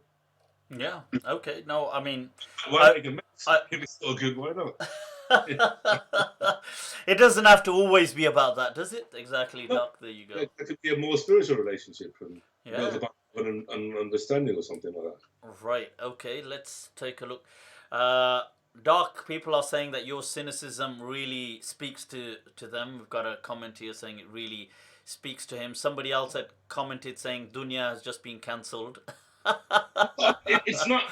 I don't talk from cynicism. I talk from data. If you know, I believe in data, statistics, and figures. I can give you figures until the cows come home, right? Marriage rates, divorce rates, crime rates. I can give you. You know, I did a study which was unfortunately to do with grooming.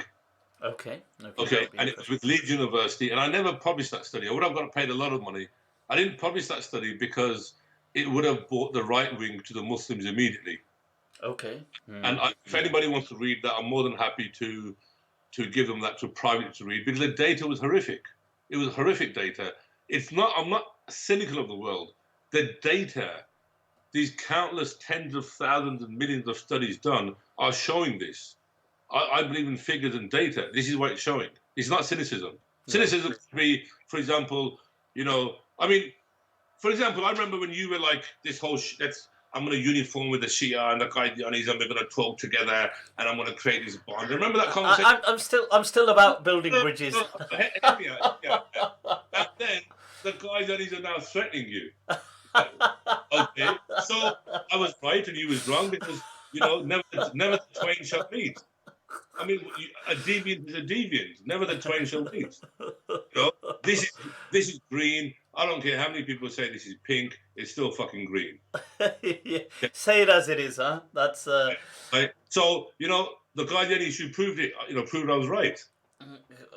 I would say still that you can't paint everybody with the same brush, but still. Of course you can. We work on figures. So if you've got 100 people and 90 people say something, we say the majority, don't we? Okay. Let's. Do we or don't we? Sure, I mean, I do go with, but I haven't got that data yet that all of them are necessarily bad people. Let's see. I'm not saying they're bad people. I'm saying they're few. Yeah. And they can send me a death threat if they don't. I don't mind. I don't think they will. Right, so there's a question here. The thoughts on a suicide this morning? There was a suicide, Doc. I don't know if you saw the picture. The video. I don't think people should share. From Aston, the highway in Birmingham. And people. Someone sent it to me. I didn't even open it. There's no reason for people to share the video. It's disgusting. It's somebody's child. There's no reason to share that video. Yeah, may Allah have mercy on the person. And whatever issues that boy had, Allah forgive him, and may Allah make it easy for his family. Ameen. That's what I'd say. Somebody's asked about tattoos. You already know my opinion. They're not haram according to me. I've got a few tattoos, yeah. You know, Doc's got a few right there. There you go. He's practicing already. Yeah, and you know, I don't. Even before I knew Mufti, I was spoken to. There was Mufti Nizamuddin Shamsai. Some of the elder people might remember. Yeah, I know Nizamuddin Shamsai. He actually gave the lecture where I was graduating. You know, my Bukhari, the Bukhari lecture. He came. Well, I've actually spent time in Dar al-Ifta. Not a long time, but I have spent time there. And he'd seen them, and he said to me, "Yaar, ye kya bakwas hai tum England se karte rehte ho?" And I said, "Bas yaar, shogul mela hai." And I asked him if they were haram, and he said, "Look, it's not something good, but they're definitely not haram. And wuzu can happen, and ghusl can happen. Not that I'm going to start encouraging people to go get tattoos, right? But they're done. It is what it is. You know, well, shoot me." Right. Somebody had asked a question about you, Doc. You specialize in TRT.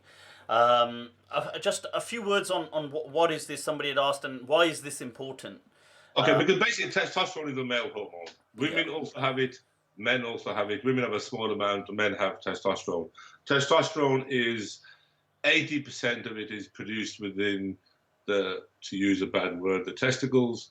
20% is sort of not, and it's used for the testicles is not a bad word. Come on. Well, I don't know how sensitive people are. Oh, come on, bollocks! They're not that Somebody, sensitive. no, look, some people are extremely sensitive. Now, basic testosterone is an essential male hormone. It's for muscle, for bone, for mental health, cognitive health. It's completely needed. And as certain men age, their testosterone levels drop, which can affect their libido, as well as their physical condition and their mental health and stress. It's linked with depression as well, isn't it, in men? Overwhelmingly. Okay. Now, that doesn't mean every depressed person has low testosterone, but one of the reasons can be that. Now, testosterone, if we take out the libido and the sexual side of it... What's left in life? But yeah, sorry, carry on. And so what you've got, muscle, bone, I mean, there's 77 diseases which are caused by low testosterone, including cardiovascular disease. Okay, so testosterone is extremely important in men. It's fundamentally important in men. In fact, it's probably it's a crucial hormone. Yeah. Okay, and we all need it. And so in many cases that you've come across, there's been individuals who not unaware of their testosterone levels, but they've suffered from certain symptoms and things like depression. I mean, I've done so many. I can look at a guy and pretty much I can be fairly accurate. The guy's got low testosterone by his gait, by the way he walks, by lots of things, by the muscle structure, by the physique shape, especially the classic pear shape. बड़ी क़यामत की नजर रखते हैं आप लोग. तारने वाले क़यामत की खबर रखते हैं.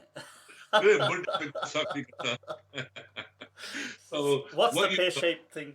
So, well, see, if you've got skinny arms, skinny legs, and a big belly, this generally means you've got low. As a very generic rule, it means it's low testosterone. If you find out, let's say, if you go to the gym, as you apparently go to the gym, I've heard, roam around Emporium. I do, but it's shut right now. I'm so gutted. I was chatting to Dale today. I'm going to have him on the show on Saturday, hopefully. Saturday. Okay.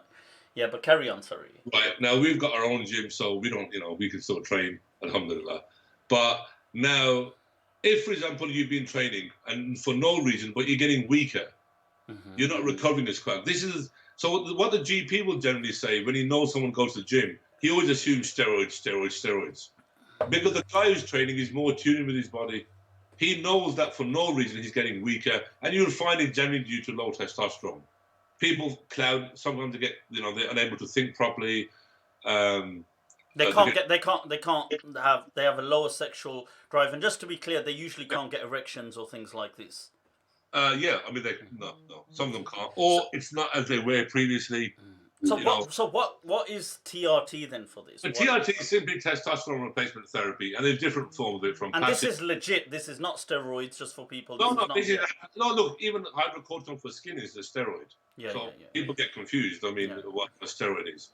Now, it can be from patches to injections to gels, okay, and it just brings you back up to your normal levels. That's all it does. And you then would monitor that over like an annual process. It would be done completely, legally within the guidelines, etc. They would be monitored. We can waver a little bit. We have some leniency, but so you'd kind of like let's say quarterly or every so often you check their bloods and you see. We would have to do it by law every quarter. Okay.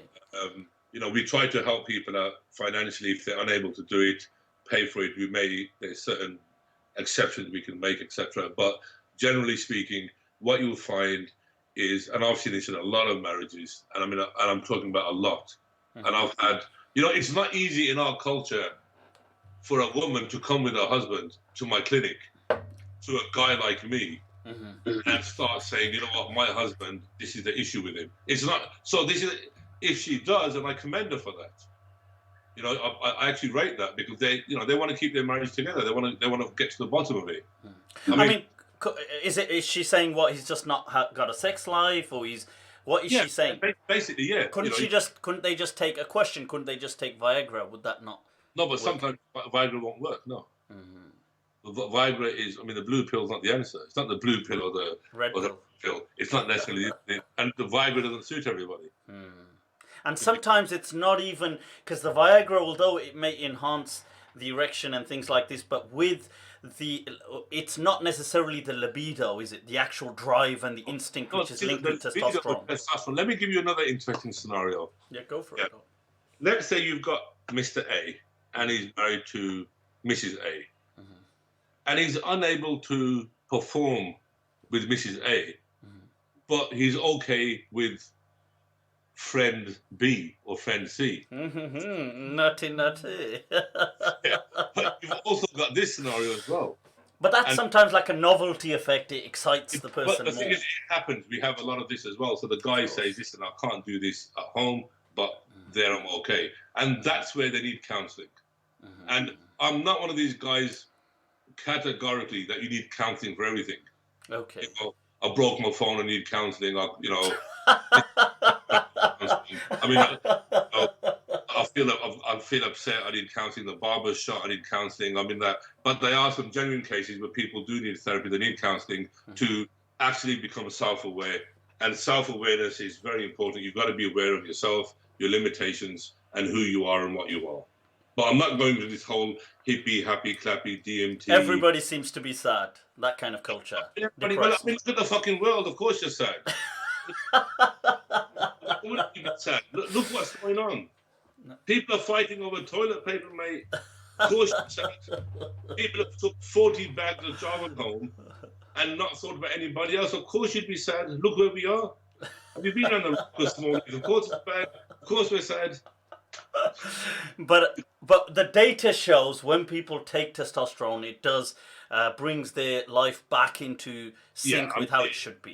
It's literally like a miracle. I mean, it's like literally like, and you're and better. is this an expensive process, or is this something? It can be expensive, and it depends what you call expensive. I mean, it's not going to cost you 50 quid a month. It's going to be more expensive than that. But it depends on what you consider expensive. If you go on a $4,000 holiday and you think that can be reasonable, and you think $2,000 a year to be expensive, then yeah. So basically, within a few grand a year, you could do this. You could do that, and even cheaper than that as well. You could do it. Yeah. No, I mean, and You know, this. And that's because these things cost that. Just to be clear, that's the actual cost of because you've got to take bloods. Blood tests cost money. Nurses cost money.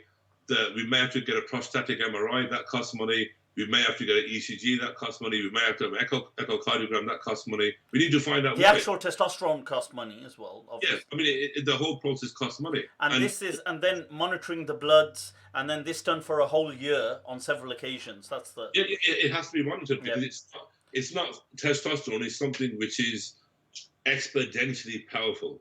Yeah. And when you do these bloods, you usually check on all other or many common deficiencies, don't you? Of course we have to. We look at your other vitamin levels, your liver, your kidneys, make sure your prostate is okay, your heart is okay. Doc, you never check my prostate to check if yourself. So you have to Testosterone. Yeah, you should have told me. I would have come back sooner. No, but you're going to the wrong place for that. I mean, I can arrange for you to be checked if this is what you want. Can I get a tickle at the end? Would that be? I can send a big geezer to your house in the next 20 minutes, and I'm sure he'll check your prostate for you. And we discuss it on a Saturday. So right, let's take a look at some other questions. So somebody Zeba sent in another question. Shukran Zeba for the support. She sent in your thoughts on trans men who turn into women but have no wombs, can't get pregnant, and trans women that turn to men but can't get a woman pregnant. It's an absolute mental disorder. It's a mental disorder. I mean, biology is very simple. It's based on chromosomes. You're either a man or you're a woman, and the biology is very simple. So if somebody has already switched, if somebody wants to switch, if somebody has already switched, would the advice be different? You had 9,000 people who've switched and they regret it, and it's a bit late for them now. Can't they get changed back? Well, unless you're going to grow a penis, no. Don't they just reverse the penis inside? You know what? Do you think the NHS is going to carry on paying for this rubbish? I'm going to fucking sell you a card to pay for that stuff. So if they... I know somebody, it cost them £16,000 for the first surgery. How much? 16,000, and the second surgery was £34,000. Was that male to female or female to male? He decided he wanted to be a female, and then he thought, fuck that, I was better for the bloke. When he saw the bill, or just... No, it's just because this is a, it is a mental disorder. I don't care what anybody says. It's absolutely ridiculous. Yeah.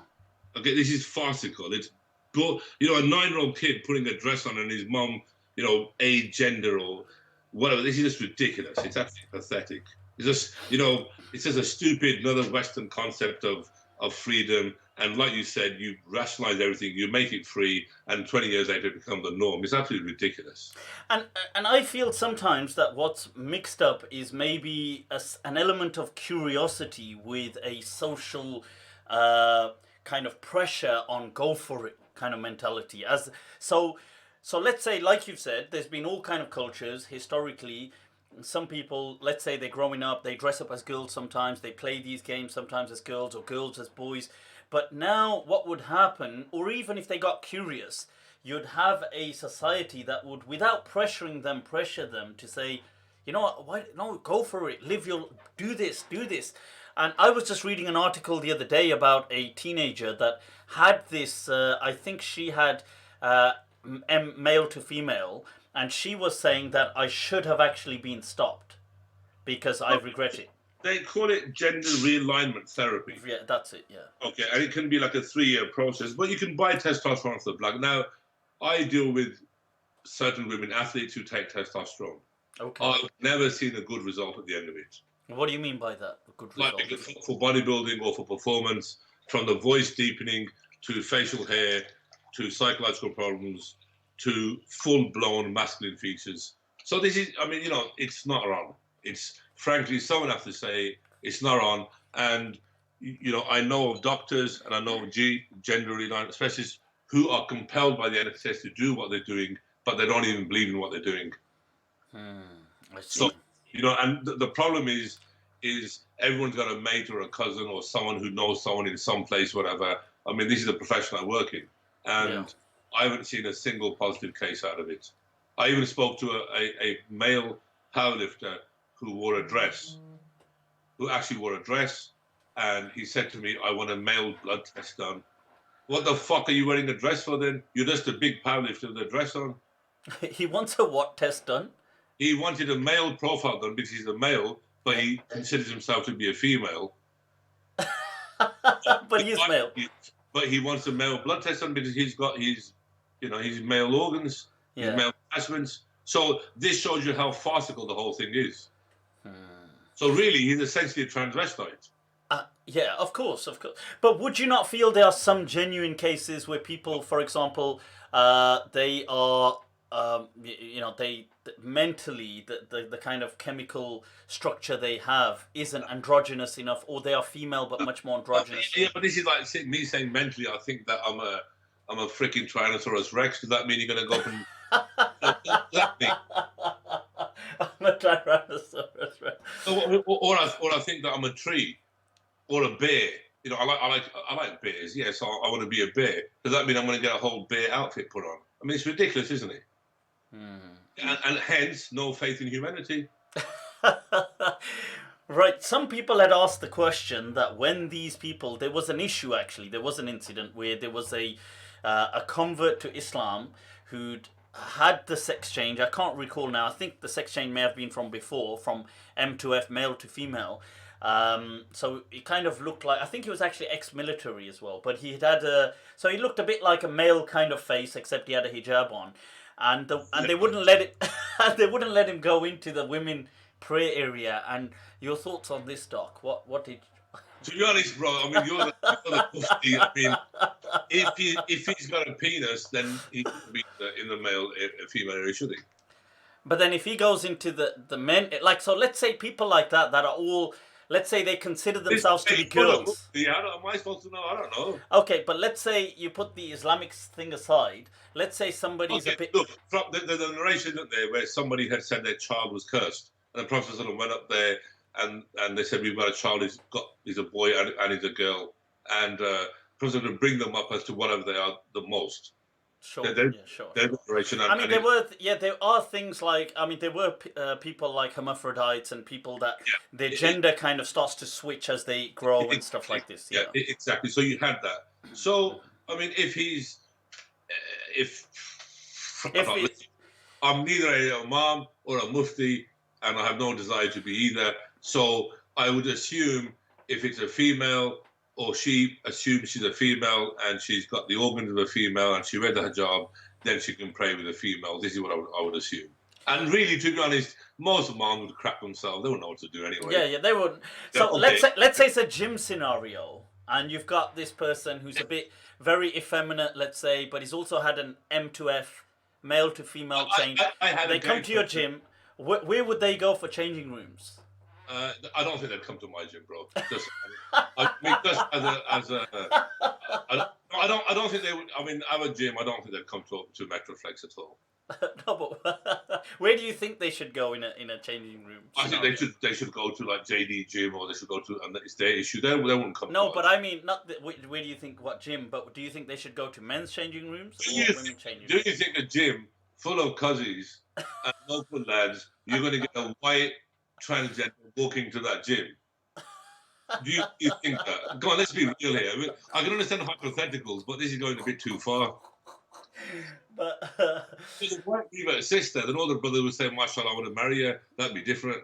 If they found out what the real story is, then it'd be a different case. you know, you get sometimes some guys who will say that, you know, let's say their son or their younger brother or this friend, let's say, of theirs is a bit effeminate or a bit kind of like camp, and they say, and maybe they fear this guy is maybe gay, so as part of their therapy they say you need to, you know, be more you need to be more macho, so you should go to a gym and hang out with more men. I mean, see, there you're talking about sort of homosexuality, which is a different thing altogether. that is a different thing. Yeah. So if you're talking about within, I mean, I've only ever seen one hermaphrodite in my whole life. Okay. Okay, and the kid was about 16 years old. Oh, okay. And it was very sad for the parents, and it was very sad for the child. Okay, sure. May Allah make things easy. And you know, so it's not a really joking matter. And the kid had all sorts of issues, and eventually he had his testicle and penis cut off. What do you mean cut off? Like surgically? Surgically, yeah. And I mean, they didn't develop, and he was all intents and purposes a female, even had ovaries. And just had a bit of gadgetry hanging around, and it's not a laughing matter. No. I mean, may Allah make things easy. Yeah, I think any person struggling with this kind of issue, you know, may Allah, our thoughts and du'as are with them and their family, because I think people generally, you know, like you said, Doc, everybody's winging it. Nobody really knows how to handle that situation. No, I mean, listen, these things are. I mean, I had somebody who recently had a pituitary tumor, which was picked up on a random blood test. The pituitary gland had been taken out. His whole life, this kid has to take growth hormone and testosterone for his whole life. And he just recently got married. All sorts of problems. His wife has now left him. This is a real human problem. Now, he's upset why his wife left him, but he's incapable of performing, you know, as such. She had a right to leave him. It's very sad. What? Wait a minute. Without the pituitary gland, you can't perform. Bro, it had to be taken out. So his without that, you can't have sex. His whole hormone system has gone down the pan. Okay, and he's the HPTA thing, isn't it? I guess. Yeah, that all sciencey stuff. You know, that all science stuff or whatever. And basically, so he thought it was going to be this Bollywood type of scenario, which he would stick with him to the end. But she said, "Nah, sunshine, forget that. I don't want any of this," which she had a right to. She has a right to that, to be honest. Yeah, and she's on it. And it may sound harsh, but she did have a right to. He's on his own now. He's suffering. He's depressed. He's got all sorts of hormonal issues, all sorts of psychological problems. NHS isn't willing to help. The doctors, he doesn't have the money to do anything. We're trying to help him out to the best we can. And we have a good network of lots of professionals who don't charge. They will, you know, including Muslims and non-Muslims. I want to make the point. Probably more non-Muslims than Muslims, and they won't charge and they will help out, but we can't give every case to them either. But there are cases like this, and it's very easy to joke about it and be very blasé. But if somebody's suffering that, you know, it's not good. SubhanAllah. No, I mean, may Allah make things easy for them. I mean, it's not unquestionably these things are not. You see, I think this is often the problem with many things, like what we've even discussed today. That there are, like, whether we were talking about further, like initially, like things like abuse or things like gender roles or things like relationships, or that there are genuine cases which are serious cases of concern, genuine cases, and then there are other issues. So there are, even with gender dysphoria and all this stuff, there are these genuine cases, and then I do feel that there are many cases that are just kind of social pressure, is kind of led on. Like I remember, they used to have these. I forgot what they call them now. These kind of these classes about sexual health and stuff in secondary schools, right? So I remember in one of the when these were first being rolled out by the government, and they were saying, look, okay, these are the guidelines. They made it part of the mandatory curriculum. So I think it was about, I don't know, I think maybe 10, 15 years ago, something. So at that time, some of these, I remember some of the discussions. They were saying that, like, if a person says, look, I think I think I fancy let's say my mate. Like, I'm a guy, I think I actually fancy, now I'm thinking about it. Or a girl says, and there was this actual question, and I remember this actual question in this particular school. I was doing training there, and one of the girls had asked a question, saying, from that teacher, saying, well, I've got a close friend, a girlfriend. She's a girl. She's got this girlfriend, and she's realised that maybe she's now thinking about it, actually got feelings for her. What should she do? Now, I feel that it was these kind of situations, and in other places, that are make or break deals. Some people, their advice is like, you know what, you should come out with this. It's like a go for it. Don't listen to people. You are this. Don't deny yourself your reality. And they kind of almost pressure without saying they're pressuring this person to do that. And I remember one teacher actually said that, and another teacher kind of followed in by saying, look, listen, just saying that, look, curiosity does not necessitate that you are necessarily homosexual or this. Just take things easy, discover yourself with time. Like, don't kind of feel pressured in saying that, look, oh, because I think I kind of like this girl or this guy, I must therefore be this, and therefore I must adopt a lifestyle. So, and I thought that was a very, wise thing, but I could see how it could easily go so wrong at the same time. Yeah, I mean, children are children, and it's like I had put in for adoption about 2 years ago. Oh, did you? Wow. Yeah. Isn't it a difficult process? Well, I mean, there was actually a Muslim girl. I couldn't really name her and just make her look like a complete and utter idiot. But the first 3 questions she asked me was that, you've got all these kids already. What would you do if your 6-year-old son asked about wearing a dress? Okay. Okay, that's the very first few questions she asked me. And you said, well, I'd say, look, well, don't touch that one because I'm wearing that one on Sunday. Yeah, that's my Friday. My Friday Juma dress. So I said, listen, I would talk to him that, you're a boy and your sisters wear dresses, you don't, and fail. The next question was... didn't you know you were going to fail if you said that? You know what? I actually thought that she would be being a Muslim naively. I thought she'd understand. I mean, it's funny because I could actually read her conversation out. If you just bear with me for 1 second. Yes, of course. I've saved that. This is quite an epic conversation. Sure, go for it. And people, we are seeing your comments and questions, so do... if you do have any interesting ones, you can send them in, and then we'll... She said, okay. So I sent her a message, blah, blah, blah. Please, will you send me your details? This is also a link with Penny Appeal, by the way, just to make that clear. This isn't, did you say? Oh, this was a link with Penny Appeal. And she said, I quote here, if you really want to help, you need to change your attitude. Can you not remain focused on the deen of the children? Nobody's asking you to say being LGBT is fine and not sinful. Just be respectful that we all sin, and you don't need to be calling others out whenever you think they're sinning. It's for the greater good. So I said to her, sister, firstly, we haven't even discussed this topic. You've asked me for boys to wear a dress, and I answered your question.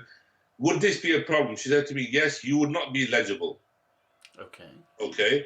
They said the main focus of us is to put children to foster an adoption, and we would welcome any help. However, you will not be suitable for this because of your views on gender and because of your views on a child wearing a dress or not.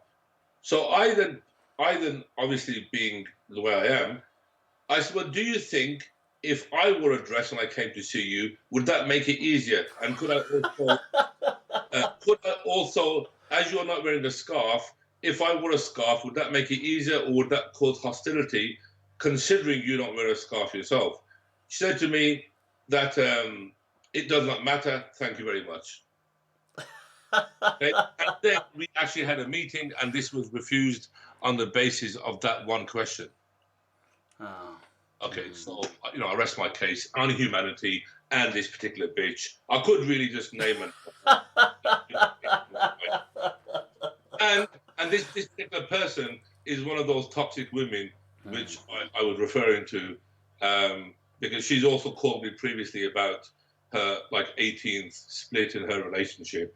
But, 18th split. Yeah, I'm not going to go down that way because that would be very cheap and crude of me. Yeah, of course.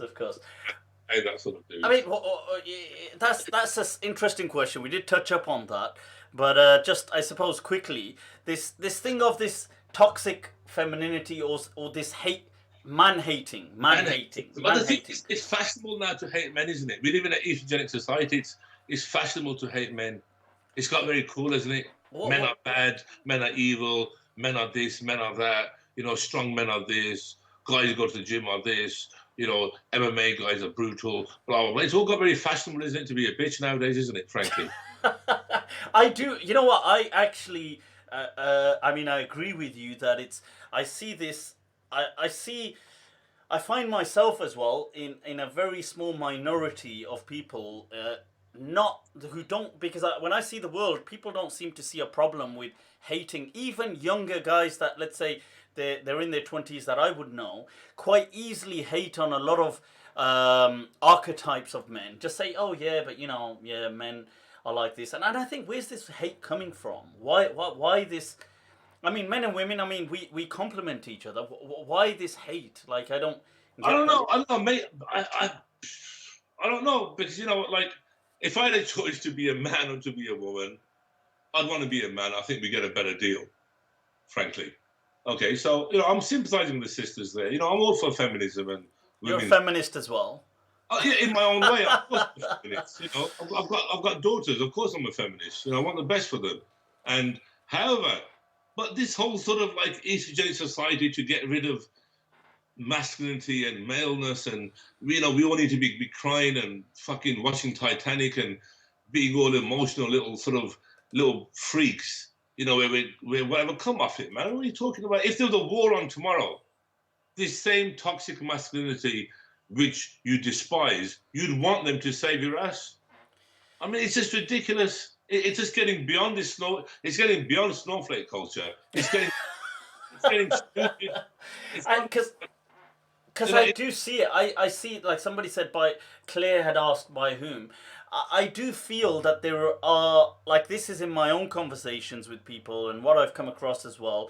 And I do generally stick up for a lot of the causes. I do a lot of my even rulings are deemed way too kind of wishy-washy for your liking, Doc. But, and yet, I feel that, sometimes I'll be speaking or I'll read what certain women generally write, that there seems to be this, it's not that they're hating on me, but they just seem to be really pissed off with men and as a whole, that I hope I haven't come across this way as a woman hater, because I'm certainly not. Whereas I find very few men who hate women.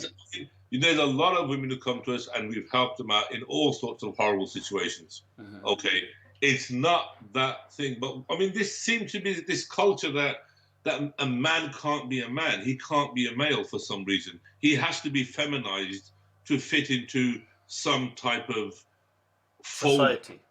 Well, no, it's a folder. He's got to fit into this little niche folder, and all those little questions need to be ticked. Otherwise, he's toxic. I mean, for fuck's sake! I mean, put it together. Floating gas is toxic. Poisons are toxic. What are you talking about? Because so if you don't hit your wife, you don't abuse your children, you're generally a nice guy, and are you still a toxic male? Because you agree with masculine. I mean, the male gender role stigmatized and limited by emotion. What do we all have to start crying on everything? I watched that movie, The Warrior, when the two brothers have to fight. Have you seen it? Okay, no, I don't think I've seen it. Tom Hardy. Don't watch it, man. It's emotional. Is You it? know, I shed a I tear. like emotional movies. I like him. I shed a tear, and when Wolverine died, I'm telling you, I shed a tear. I actually thought he was going to raise his hand through the soil, and when that Johnny Cash song came on, hurt. Oh, Johnny Cash. Johnny Cash is that was a awesome. painful moment for me. You know, it was painful, but it doesn't mean I'm going to start crying because, like, you know, I didn't get a Mars bar today, or I didn't get prata in the morning, and I'm going to start like becoming a bitch about it. I mean, like, you know, this whole sort of, you know, men having. I understand we all came from a female chromosome.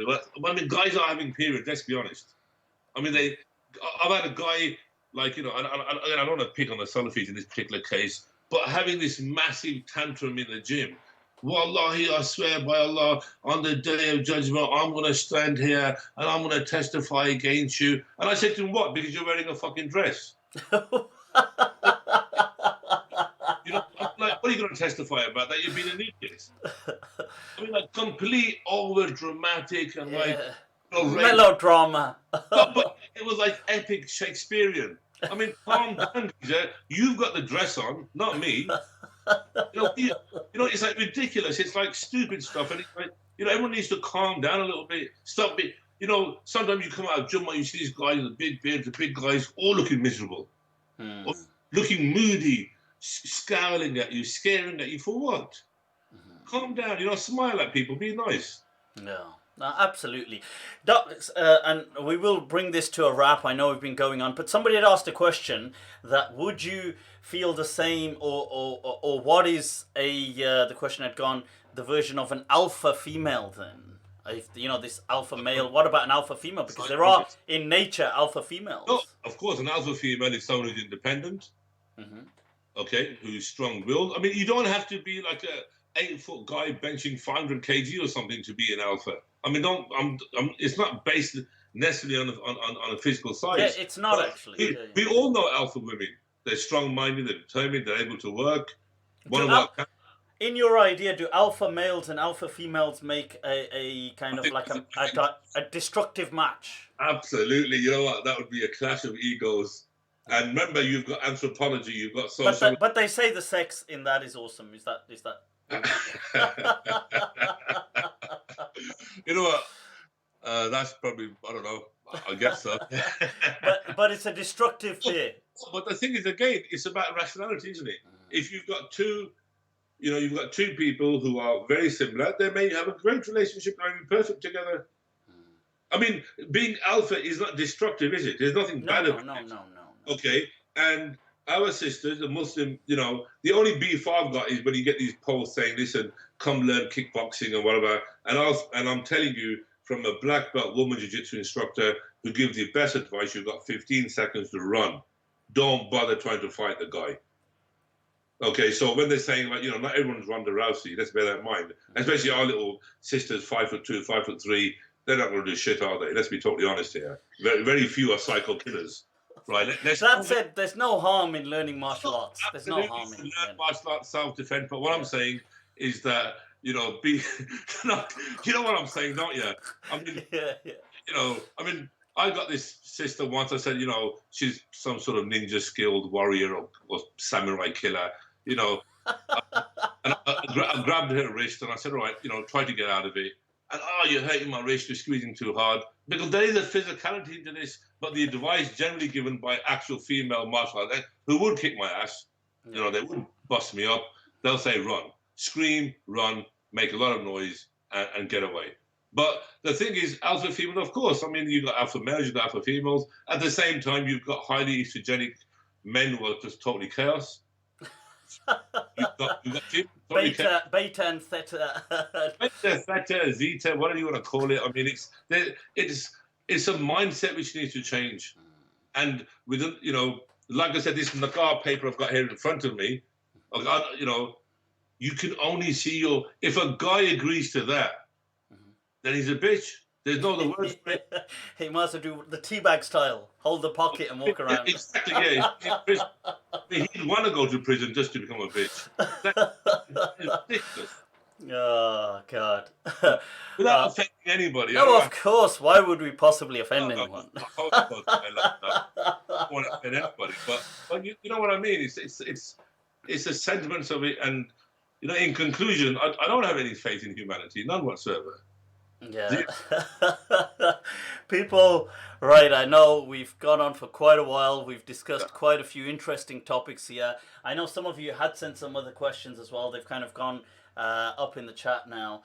And somebody had mentioned about Inaya, I think something about blocking. We'll check about, you shouldn't be blocked, but I'll check that after the show. Claire as well, shukran for your thoughts, your questions. She has mentioned that, look, she does go to the gym and benches and does all of this, and she's not man hating or anything, and we know that. And by the way, this wasn't targeted at anybody specifically. And this, I don't even know you, Claire. I hope you train hard. I hope you bench. Claire's an amazing individual, very awesome supporter, a grandmother and a mother, very active in the community. Awesome, Claire. Carry on with the work. Get hedged. Get tacked up. Right. And so, I mean, you probably beat half the guys up anyway. Guys, right, shukran for tuning in, for staying tuned. If you haven't already liked the channel, do so. Don't worry, if I'm a deviant, the views don't just come across by clicking like. Like, share. Am I still a believer, by the way? Surprisingly, Doc is still a believer at the end of this show. But just not one in humanity. Okay. No, I don't believe in.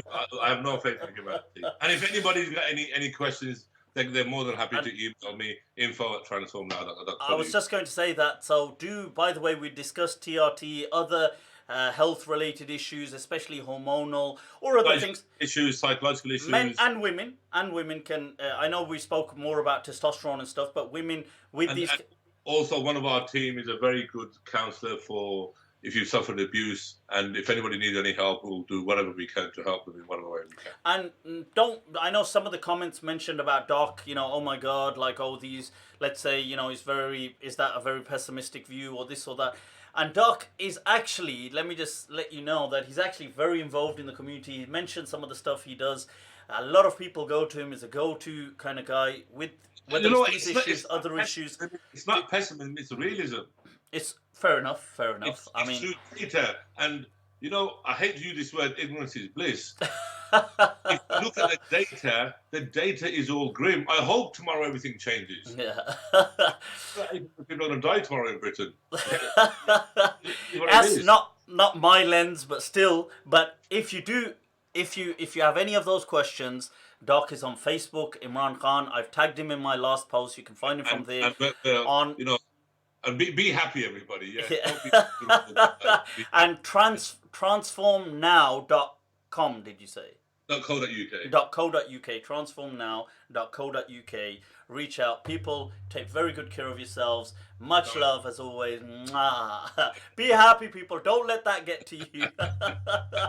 Much love. Until next time. Wassalamu alaikum wa rahmatullahi ta'ala wa barakatuh. I'll put up the exit page here so you can see where to subscribe. Assalamu alaikum, folks.